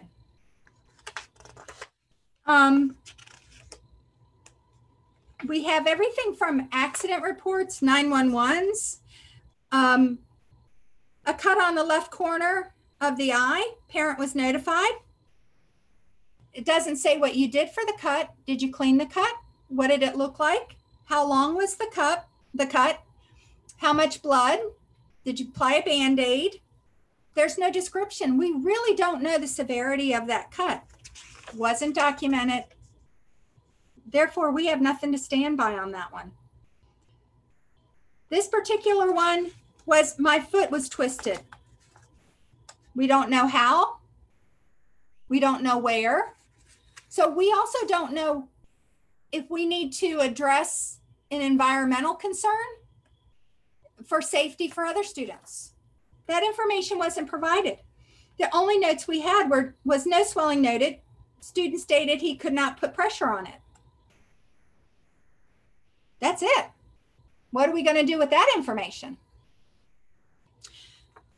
So these are just some examples from our lesson learned that I wanted to kind of emphasize. That was one of the nurses' most positive feedback sessions that we held at one of our training sessions is we made them, as they were analyzing other people's, and of course we grade out names of students and nurses, and we just put what was there, subjective, objective, but facilitated the discussion and had them say, guys, what are your thoughts on it? What's missing? What's there? What's not there? What do you need to know? Now, knowing the next piece to the puzzle is this. In this first particular case, the child passed away that night, respiratory arrest. So, and without a doctor's visit, despite our approach and our attempt. So we don't ever want a negative outcome for our kids.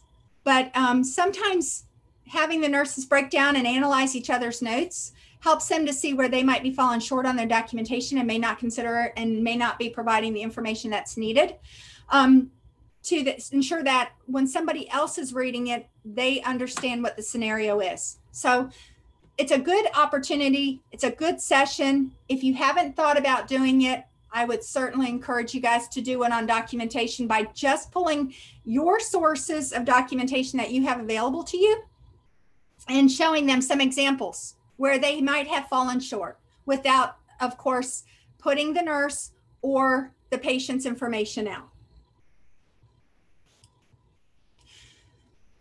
Here's a list, if you're not electronic yet, of some companies that people tell us about all the time that they're using.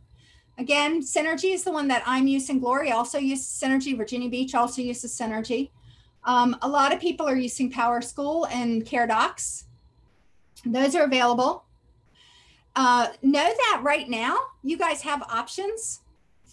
There's money in the ESSER funds that the schools have gotten. So if you don't have an electronic system, it's a great opportunity now to go ahead and ask administration to get it. They're finding ways to spend their ESSER funds, and it might mean that they have the money and the funding to get you an electronic system. So if you need one and you don't have one, now's the time to ask your administrators. They have the funding. They've gotten a substantial amount at the state level that they've given out. They have it. You just have to ask them for what you need.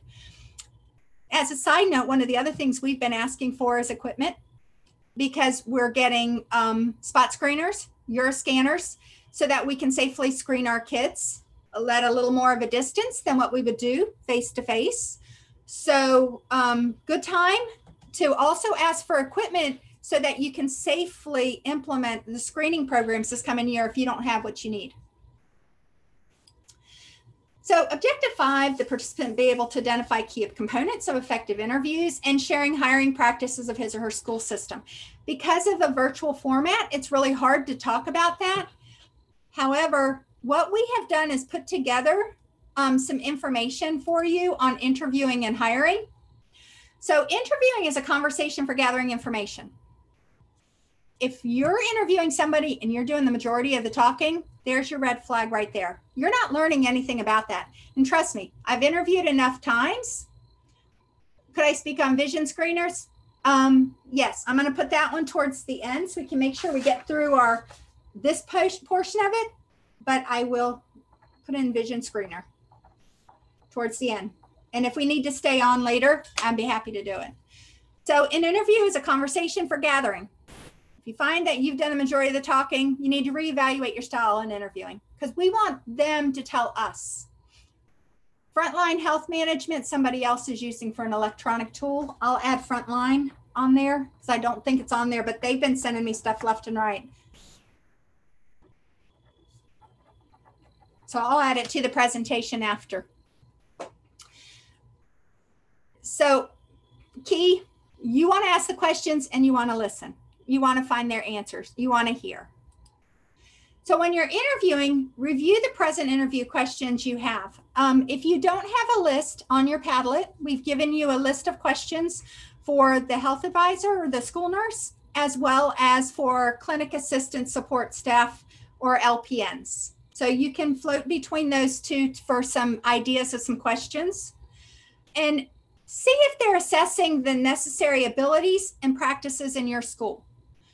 So some that work are important to us might not be as important for you. If you're covering multiple schools, obviously you're not going to have the same scenario questions as I would have because I have a nurse in every school.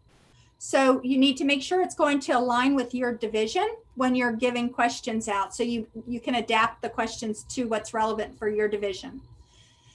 Who sits on your panel during the interview is important. Having a nurse assist with it. Karen helps me do all the interviews. And what is your process? And do you select for the school or does the principal select for a school? In our district, our principals, after I vet them with Karen, we determine if we will move them through in the process. So we have that, are they moving forward or not? If they're not, they go back to HR, flagged, we don't move forward with them. If they are going to move forward in the process with us, what we're going to do then is notify the principals that have vacancies that we feel that that individual would fit well with. So if that's a nurse that has been working with the younger population and wants the younger population, I'm going to send them to my elementary and primary principal vacancies. If it's one that's been working in teen programs and is much better suited because they know community resources and would be better served in that capacity, then that's where I would send them given the choice.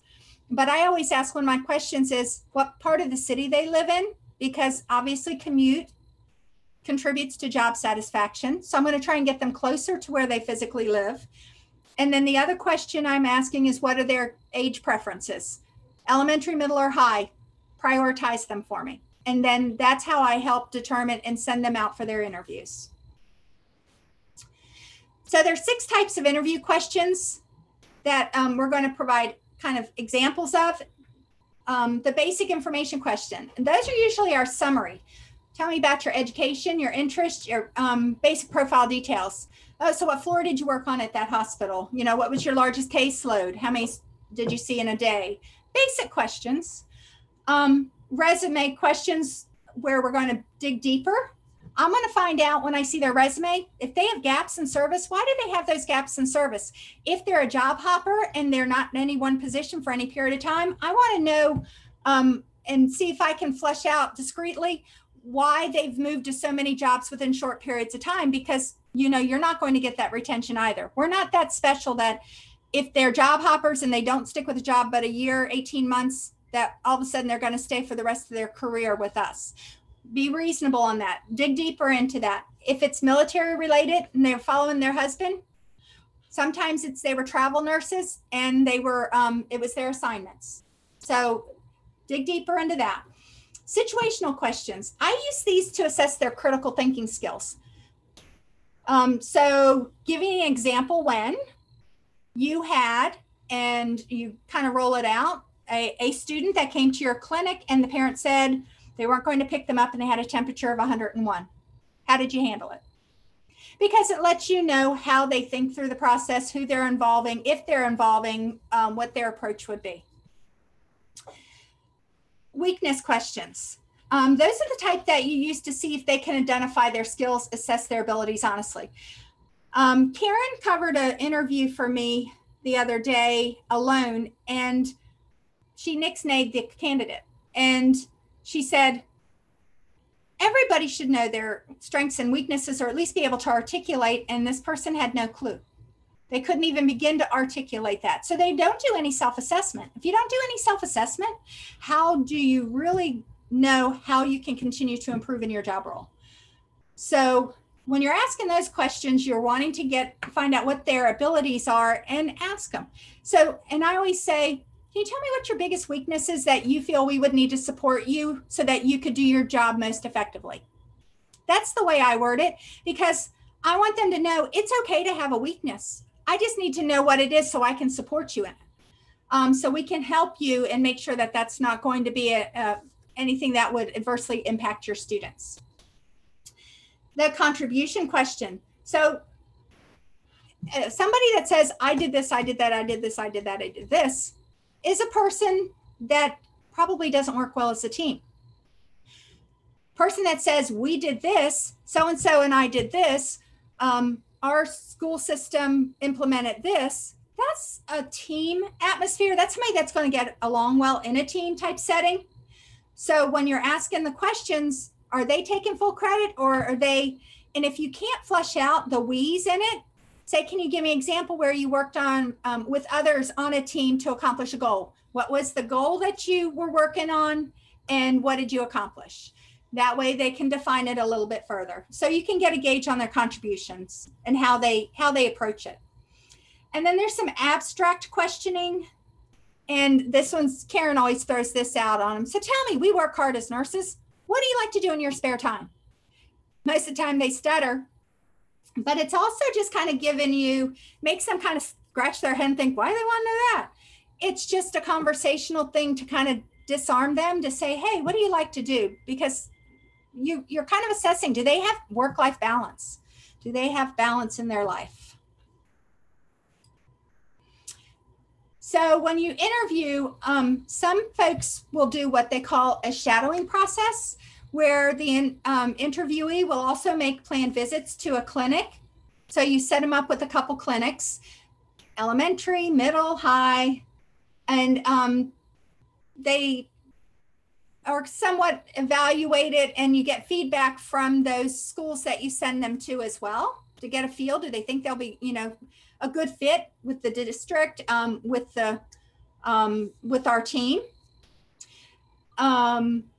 Be prepared, know your job description, salary, and all that. They're going to ask those questions, but make sure that they have the physical requirements. I can tell you, it's almost a standing joke about the age and the physical or lack of physical capabilities of school nurses. We had a school nurse that had a 2-story floor that scooted, literally was scooted throughout the building. She couldn't even do her job. If there was a need on the 2nd floor, she couldn't get there. So you need to make sure that their physical capabilities are also going to be able to meet the job requirement. And that should be defined on your job description. And know the needs of your particular school you're hiring for. Important to know if they have special needs populations, special age, do they hold one of the special programs? Sometimes a lot of the special ed or special medically challenged students are in one building. Our school system, they're not. So we may have the autism program at one school. We may have the extensive medically fragile in another. Our CSEP is in another building. So it may be staggered throughout. So you need to know that building that you're hiring for to make sure that person has the skill set to serve that role.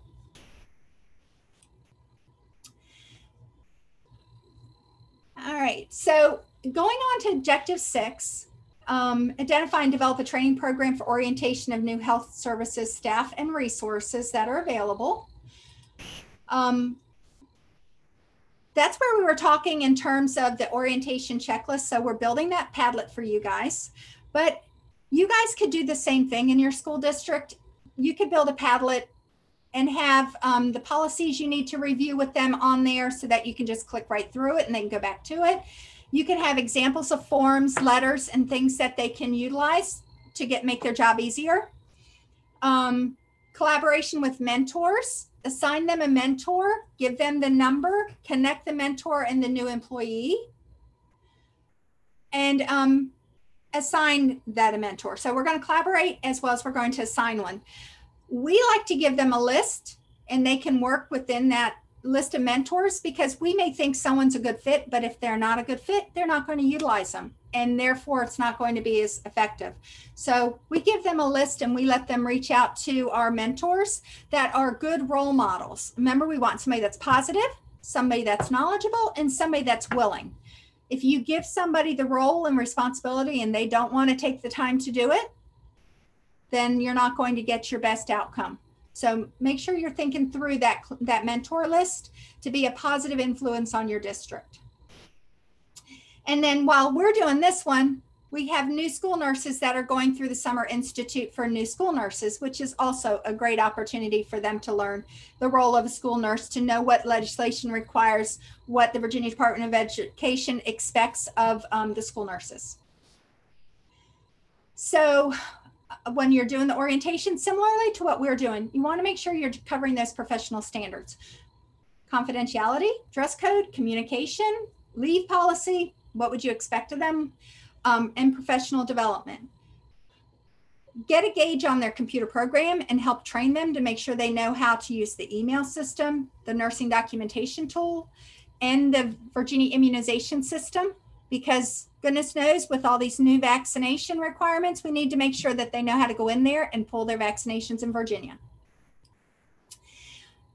And then you need to know yearly what's required at the state level. We need to be providing bloodborne pathogens and OSHA training every year. We need to be providing anaphylaxis, mandatory training for seizure, just started this year. So that training is available on the VDOE website, and it's supposed to be every 2 years right now for training. So this year you need to make sure all your nurses are getting seizure training that you can go right off the VDOE site. Child Protective Services. What is your protocol, your process? And we have them come in and they give great examples. What is an appropriate call? What may not be appropriate call? So Child Protective Services does a talk to our nurses every year, and they always bring us into different things that make us think a little differently. And then diabetes. We always have our diabetes talk. And with our anaphylaxis, by the way, we also do asthma. Our CHKD, one of our partners, physicians over there, does the training for anaphylaxis as well as asthma updates. And then, like I said, our diabetes educator at CHKD does our training once a year on diabetes. We also need to ensure that there's compliance with the entry requirements and mandated screenings. So we need to do our initial screenings for our new students that are coming into our division. We need to make sure that our screening years are being done with hearing and vision. We need to also make sure they have the physical as appropriate. And then, of course, as we had stated, there's different rules for military DOD transfers in, as well as McKinney-Vento. So you need to know it and make sure that they're in compliance. Medications, proper handling, and training of designees. So we have our medication administration, and those will be on here as a reference at the very end. We have multiple pages of references where you can get the electronic copy if you don't readily have it. But it is going to cover all of the medication administration from the VDOE. It was redone last year, Virginia Department of Health and VDOE together. It's available. The link is attached. I'll point that out as we get through. Medicaid orientation if your school's billing, health alerts, and injuries. So all of that needs to be covered. What do they do for each of those? Also, we talk about individualized healthcare plans. And again, we put ours through Synergy so that, and we have some cut and paste ones that we can put in to build them quickly without having to type a lot of stuff, but they still are individualized to that particular student and the physician orders. We also have classroom emergency plan. What is our action plan? Our child's on the second floor. There's a fire. He cannot go down the elevator. How am I going to transfer him down? Because I can't lift his wheelchair down the stairs. So what is his emergency evacuation plan? So those need to be done for students as appropriate. Our IEP in section 504. Clinic setup and opening. We talk about emergency procedures. Our inventory, pacing guide. We have a guide. It's also available on Padlet. I'll show you once we get into it. That says September, this date, this is due. October, this is due. We have one for the entire school year, and it's already been updated for this upcoming school year, so the dates are relevant to this new school year calendar that we have. But they can use it as a checkoff sheet. And did I do it and turn it in? They can highlight it and put their submission date on their sheet. So if we come back and say, hey, we didn't get this, they're like, oh, I sent it on November 16th. Oh, so sorry. Let me search my email on that date and see if I can find it. So it's a great opportunity for their tracking sheet as well. And the end of the year closeout. What did we do to close out? Because we're asking them to inventory to see what their supplies are. We're asking them to bring in their manuals so we can update them. So there's a whole checkout process that we follow. And again, I'll share some stuff and resources for you there if you don't have one. So professional development website that's available on the VDOE. Remember I said seizure training. So if you go into school nurse professional development, there's the Summer Institute information. There's your mental health training resources, school nurse evaluation process, and online education. And then these are some onboarding new, about being a new nurse modules that they can also work with. And you saw the blue link was there. So you'll have the presentation you can click on for that. So 7, we're talking about the ability to identify areas and topics to consider when developing professional development. So we know now what's required that we have to do. But there's some additional topics that are always recommended and where you can go to get resources for these programs. Board of Nursing requirements. If it's a requirement from them, we're going to want to make sure we present it. Participation in your nurses or guest speakers. Tapping the medical community or company reps.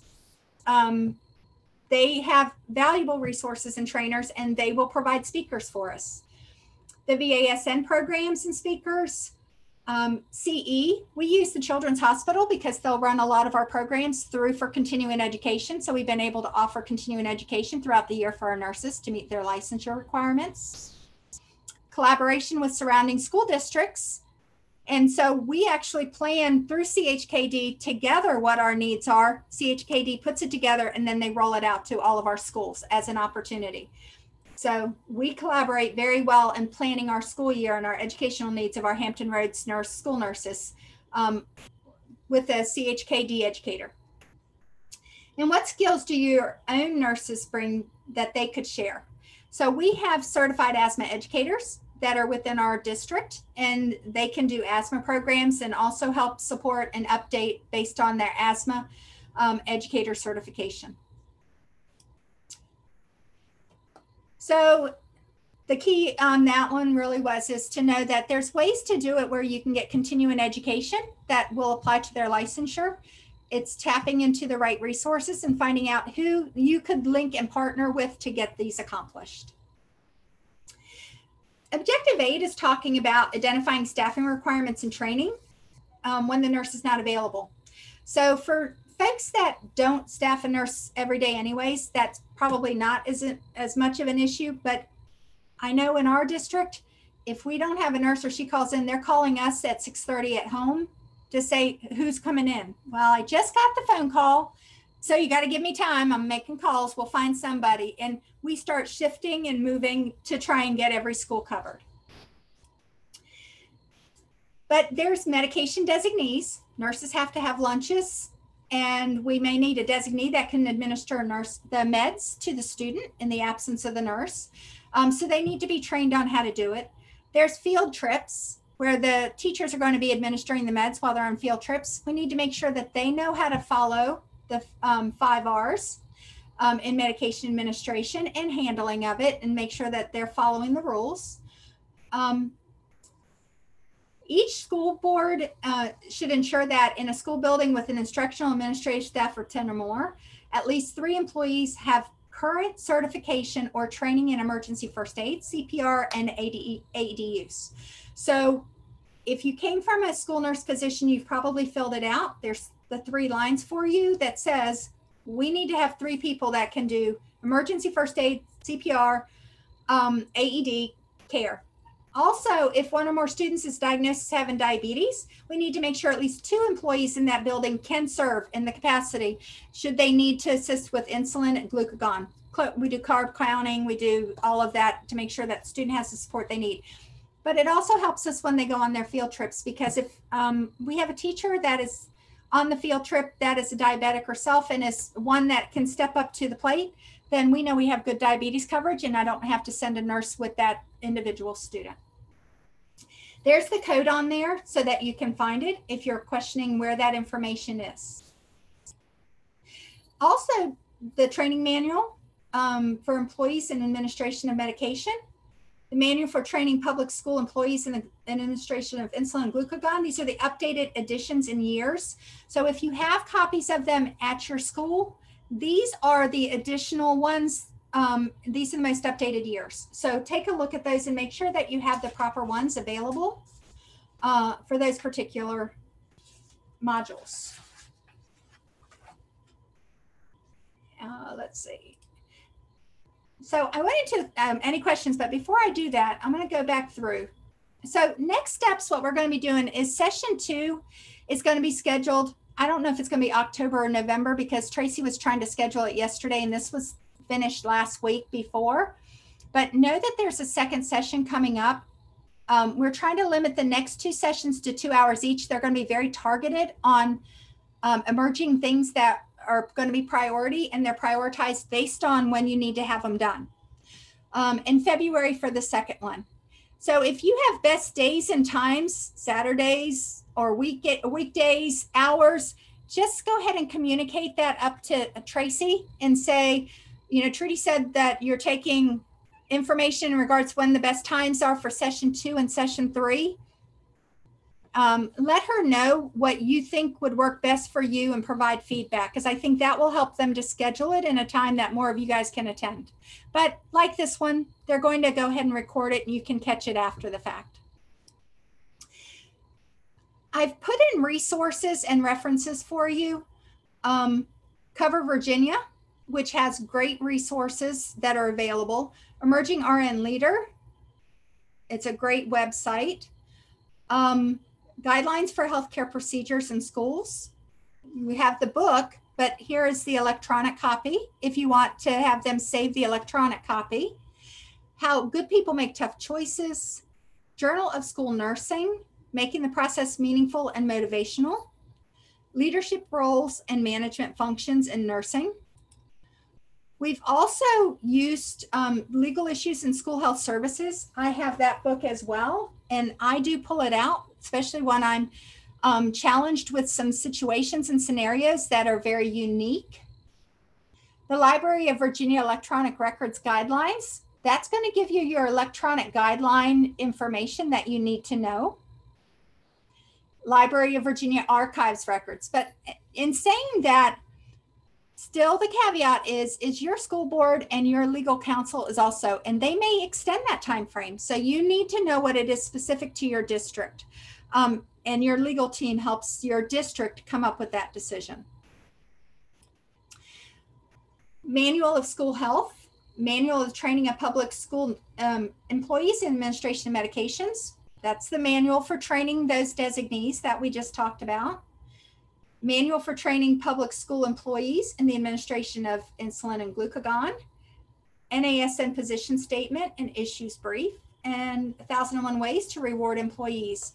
Always important to reward our employees. And even if you don't have the budget, the finances, we always find ways to do things by working with our vendors for free gifts. When I say gifts, they're not gifts because they're sticky pads, pens, things that they just hand out like they're nothing, just to kind of give back to our employees as much as we can. The School Board Association and SBA, you can go into that one. That gives you information on model policies. School Nurse Administrators Leadership and Management, again, y'all will get that. Survival Guide, Resource Manual, School Health Alert, School Health Connection. I get the School Health Alert, great articles on that one. Standards of Practice, available at NASN, which I shared with you earlier. School Nursing and Comprehensive Text, Truth About Managing People. And at the VDOE, there's your website to the VDOE. There's the school health section over at VDOE, so you can click right into it. There's your school nurse professional development page, guidelines for healthcare procedures, the link to get to their electronic copy. And it's our information from that point on. So let me go ahead and escape out of that. I'm going to show you our new coordinator orientation. Can you guys see my Padlet right now? Somebody can type yes, because I have names and no faces at this point for head shakes. Perfect. Thank you. Okay, so we talked about Padlet. So if you look up there, the email that you're going to want to write down is www.padlet.com. That's going to get you in where you can register to be a Padlet.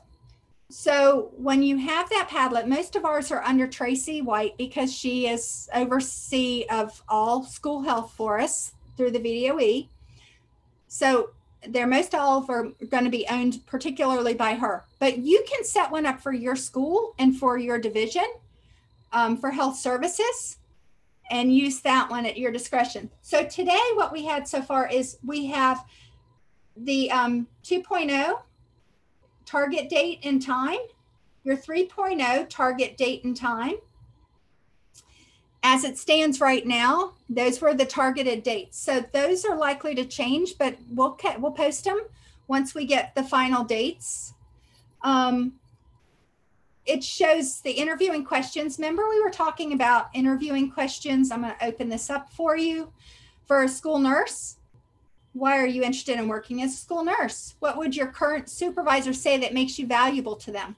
So there's a list of potential questions you can print out and utilize during your interview process for nurses. We also have an LPN interview guide that has some sample questions. These are ones that Gloria uses over in Hampton quite regularly that she's provided for you all to work off of to give you something to start with. Nursing evaluation examples. If I can get to load, there we go. And so when they're coming on board, the general employee information, have they done all of those? When did they complete it?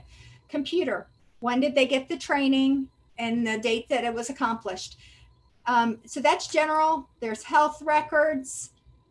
Are they signing them out? Are they doing what they need to?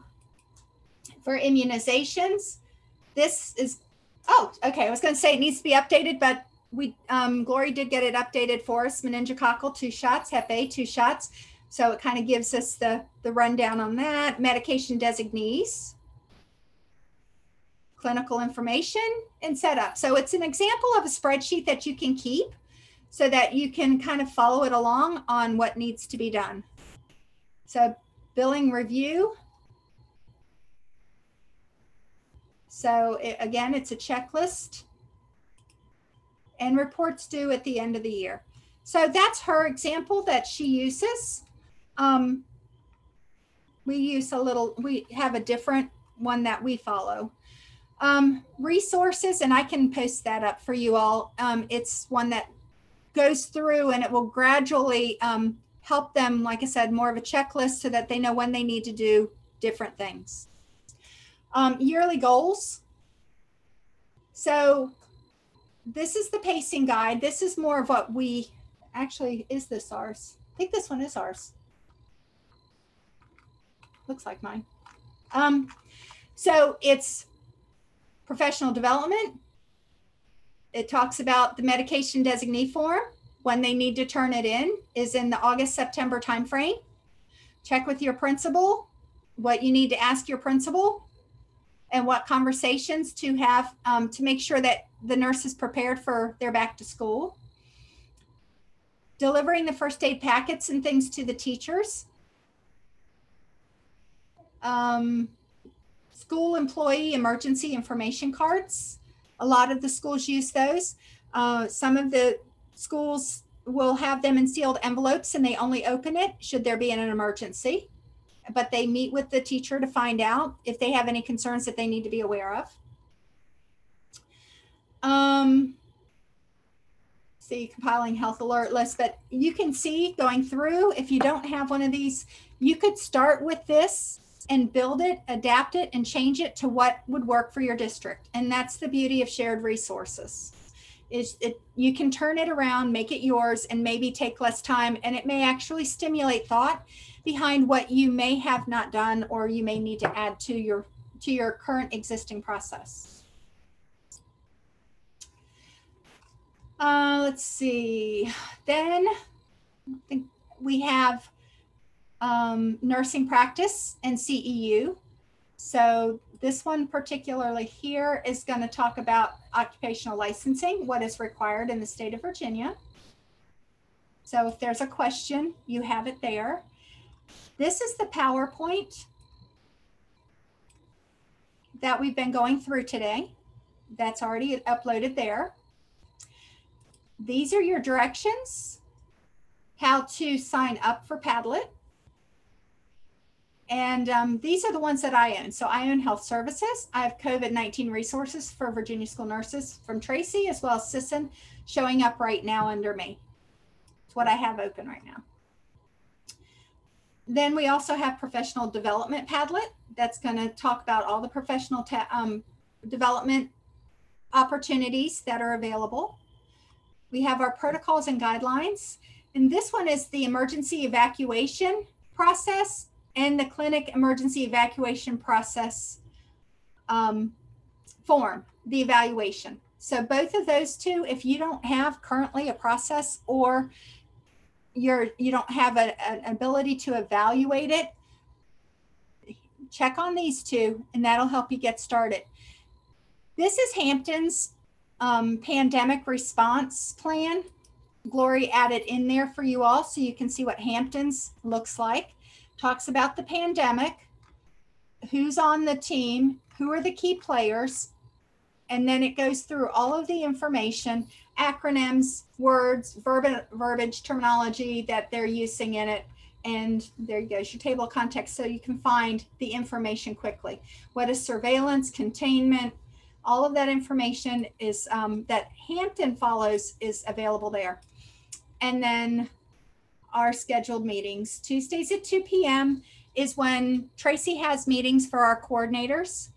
And those are the dates for our upcoming meetings. And she will go through anything that's new resources, new tools, training, what other divisions are doing. Like I presented, how do we run the staff-based immunization clinics last year? Because we were first on board, had a great process, had great success. So I presented that one. So she'll pull from different districts. So when you're doing something really well, don't be surprised if she doesn't reach out and say, hey, can you present on this? Because what you provide will help others to be successful. And they may not know how to go about accomplishing half of what you've been able to accomplish. So it's a support for one another and for each other. This training, also, there's a Zoom training that's scheduled on September 14th at 2 p.m. And that's for the immunization system. So if you're not certified in that, because you're going to be administrator for your school for this to make sure that people are signed up and have access to it, then you're going to want to make sure that that training is down on your calendar so that you can have the authority to get people in the VIS system. Ours are forever at the beginning of the year going in, then they don't go in for a while and they always get kicked out. We have to reset their passwords to get them back in. So it's an ongoing evolution throughout the school year. Someone had put, we've been told that the immunization requirements for kindergarten this year is the new Hep A, both shots required, but I got on Virginia Department of Health website and read that 2 shots of Hep A are required for daycare and school attendance. So do we need to make sure our pre-K and 3-year-olds have both shots? I was told for kindergarten, but I'll be honest with you, Karen, if you're on, do you remember what the word and verbiage was on that one? It does state daycare and pre-K. So we do have the nurses checking it for our pre-K students, and we are just notifying the parents. We require it for kindergarten, but we are telling the parents, we're just reading the state reg to them and they're following up with their pediatrician. Thank you, Karen. And the other thing is, if they have one, they could be conditionally enrolled as well, especially if it's been too close where they can't have had the second one. So it's important that they get their one. So we're actually doing mandatory vaccines on the 17th and the 19th at our COVID vaccine clinics we're running for our students to give them an opportunity. So at least we can get them in school and they can be conditionally enrolled if they don't meet the requirements for the new mandated. But what we're finding is a good number of them have their Hep A's. That really hasn't been a problem. Meningococcals, kind of hit or miss, depending upon if they're, been here the whole time or not, and which hospital system that they've aligned with, because it was recommended, it just wasn't required. So a lot of them have already had that. Tdap's always been required, wasn't an issue. HPV, we started talking about requirements for boys and girls a couple years ago anyways. So some of those have already had it. So it's kind of been a mixed bag, but our availability to make it convenient, to make sure that we can conditionally enroll them so we don't have to hold them back is key. The second is, remember, these folks that were virtual last year weren't held to the same vaccine standards, even though we were supposed to. A lot of districts didn't really monitor and manage their vaccine compliance. And so we have a lot of folks that are behind. That's a real concern at the state level. That's why they're being very clear, even at a virtual level, they have to have the vaccines in order to be enrolled. So I'm going to go back to the other question on vision screeners. Spot screeners, we use school health a lot, and spot screeners we did invest in this past year. They're the ones that the Lions Club use, that you can screen it and they can print out a visualization and it says whether or not additional follow-up is required. They work amazingly well with our elementary school kids, but we can also use that and still keep a physical distance so that we're not up close and personal with our kids, as close up as personal when we're doing the screenings. Euroscan is a wonderful handheld. When we have our special ed kids, we have difficulty sometimes knowing whether or not we're soliciting the right feedback and are we getting the right stuff. So with the Euroscan, it's automatically evaluating their hearing and finding out whether or not it's in range at those decibel levels. It can print out for you. You can actually put the screen it or upload it into the system and still get a nice response. But it tells you whether or not to refer it because you're putting earplugs in, getting an airtight seal, and it's doing the work with the student in their measuring their decibels with their tympanic membrane. We've had great success with that. And as a result, we haven't had to do as many functional screenings as we've had to do in years past with some of our special children, because these can do the evaluation and give us a better gauge. Also remember, a lot of our special kids have see a lot of specialists, and they may have had recent screenings done. And if they haven't, the parents want to provide it, you don't need to recreate. You can use the information from their specialists as long as it's recent or relevant. So that is also always an option to ask for that so that we don't have to start over. Somebody comment they love the spot screener. I agree. We love it. We keep sets of those here, and we have the nurses check them out when they're doing their screenings. And we also have screening teams that will take them around to the schools with them when they're doing the screenings to make sure they have the equipment. Each of our schools are staffed with their main set. We have the Titmus, and we have, and the Welch. We have the main equipment at each of the schools, but these expedite the process when we're doing our little kids and also allows us to keep a distance.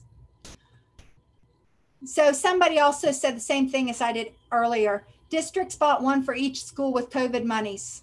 They're so excited, and that is perfect. And that's why I'm saying, if there's something you want that's on your wish list when you were a nurse and you're like, gosh, I wish we had, and we couldn't have it, we didn't have the money, ask now. They have money. We don't even have all of our money decided and allocated out. So ask. It cannot hurt you. They have money to spend. Put it in a pandemic context as to why you need it, why you would be more effective in getting these things done, and they will be able to support it through the pandemic funds that they have available to them. So I'm going to pop back over here really quickly and see where it says add section. I have my cursor on it. I'm going to circle it. If you have a different category that we want to add on, all we'd have to do is click that section, title it. We can upload stuff into it, and we'll continue to build this for you. So every time you ask for something or you need something, we're going to load it up. The next presentation, when we do it, we have the second session. We're going to upload it up there. This is going to be yours that we're building for you all to use as you need it. So if you ask for anything, need anything, let us know. We'll try and get it uploaded for you, or Tracy can upload it. We can upload it. We can make sure that you have the resources that you need. We'll be continuing to build that for you. And that is for that one. But I encourage you to use that to help you to organize your district as well, because it gives the nurses one-stop shop to find some of the resources they need to do their jobs, especially the newer folks. So how do we create a Padlet? Go to Padlet.com. I'm going to go out of this one. I think you're still going to be able to see mine.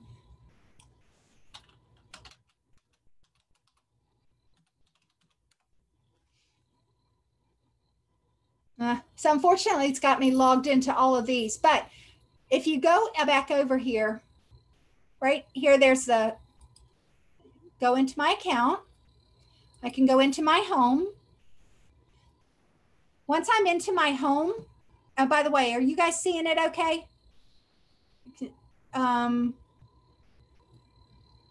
Yes, thank you. Okay. Once you go into your home after you registered your account, so anyone that you're linked into, you will have shown up. So this is ones right now that I am linked into at the moment.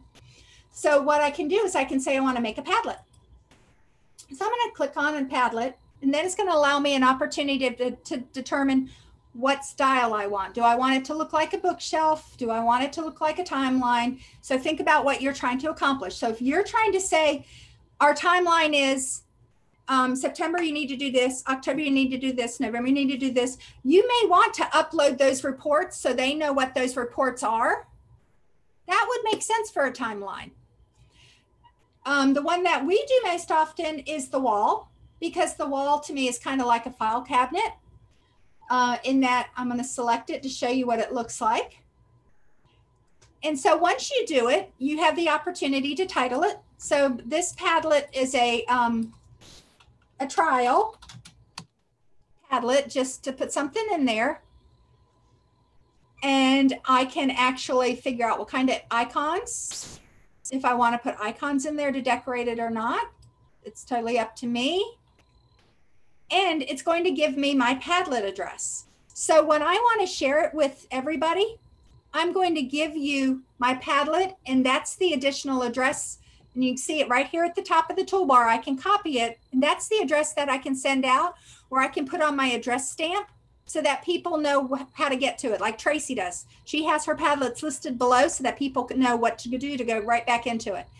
Then you pick your appearance. You decorate the wallpaper, the scheme, the font, big, small font, whatever you need to do. And then each of those different things. So remember I said you can identify how you want the position. So I want the first one to appear. Where do new posts appear first? So I want them to be the one at the top. So if they don't take the time to scroll down, they're not going to miss anything. Keep the first position for anything that's new so that there's always an eyesight for them. Any additional comments that you want to make, reactions, etc. So then after we go through and kind of make the format, we'll hit the next, and then I get to start posting. So I don't have anything right now. So let's see, I need to start with something. Okay, so my first title is going to be policies. And then I have the ability then to either put a link, or I can go over and I can go into Google if I'm going to pull it from VDOE. I can also upload it from various different things. So I can pick my file. So if it's a policy that is, let's see, that's an on-site observation form that I have. And here you go, I'll do that one. So that's our on-site observation. So when Karen and I go to the schools and we're looking and checking and seeing what's going on, that's my on-site observation. It's going to tell us what we're doing. Do they meet compliance? Do they need improvement? Or is it not applicable based on their job role? So we go straight through, tells us what we're looking for. Karen and I are doing it consistently. We're looking for the same thing. And that's what we use to help work with writing it Yeah, I'm hitting the time limit. Yes, and I just went over by a couple minutes. So, but they said if I went over to 1:30, but you all are under no obligation to stay if you don't want to. But that is the format, so we have that consistency. So I can upload it, for example. Everybody has a copy of it. So when Karen and I show up, there's no surprises what we're going to look for. It's already predefined, and they have a copy of it. We're not setting them up for failure. We want to set them up for success. So we want to make sure that they have that available to them. So that's how you do it. You just kind of click to add, and we can continue to do that, and we can continue to add. Just get the plus in there again. And again, I might want to do a link this time. And that link that I have might be a link from this COVID resource for nurses Padlet, which is Tracy. So I would just copy the link. And I would move it back into the one that I was playing around with. And then I would hit save. And then I can go in there and say that this is blah, blah, blah. And I can title it so that everybody knows what it is.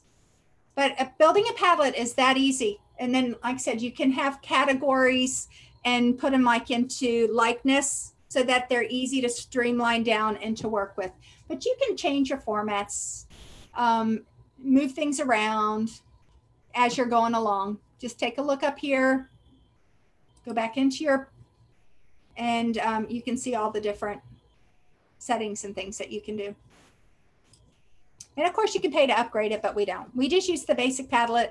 It's free, it's easy, and it's workable. So hopefully that helps you guys out in terms of starting that process.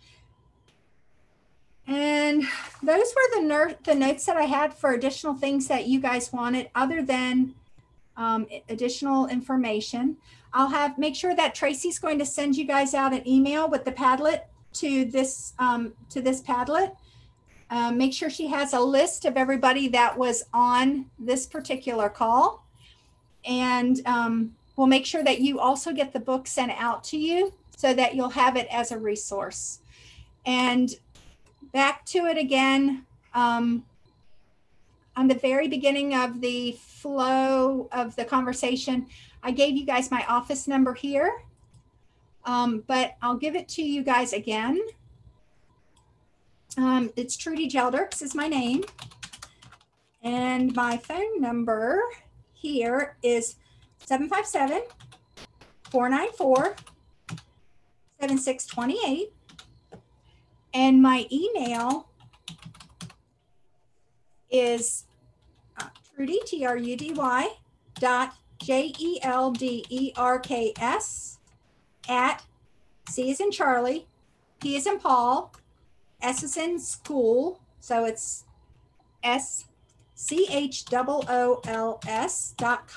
And I'm going to hit enter, so you guys will see it also there. And that way you guys can email out if you're not getting the resources that you need, or you don't have the links, or you need a link. Send us a message and we'll get a response back to you as quickly as we possibly can. But again, it's 1:22. What I really, really want to emphasize to you guys is you are not alone, and we are here for you. We are here to support you. We will share whatever resources we have. That's how we are as great as we are, is we share. We work with each other's strengths, and we help each other get our work done. So don't be afraid to reach out and know that we're here whenever you need us. All right. And Trudy, like you like to say, there's no need to recreate the wheel. If it's already been done, borrow and share. That's right. Share the love, what we always say, share the love.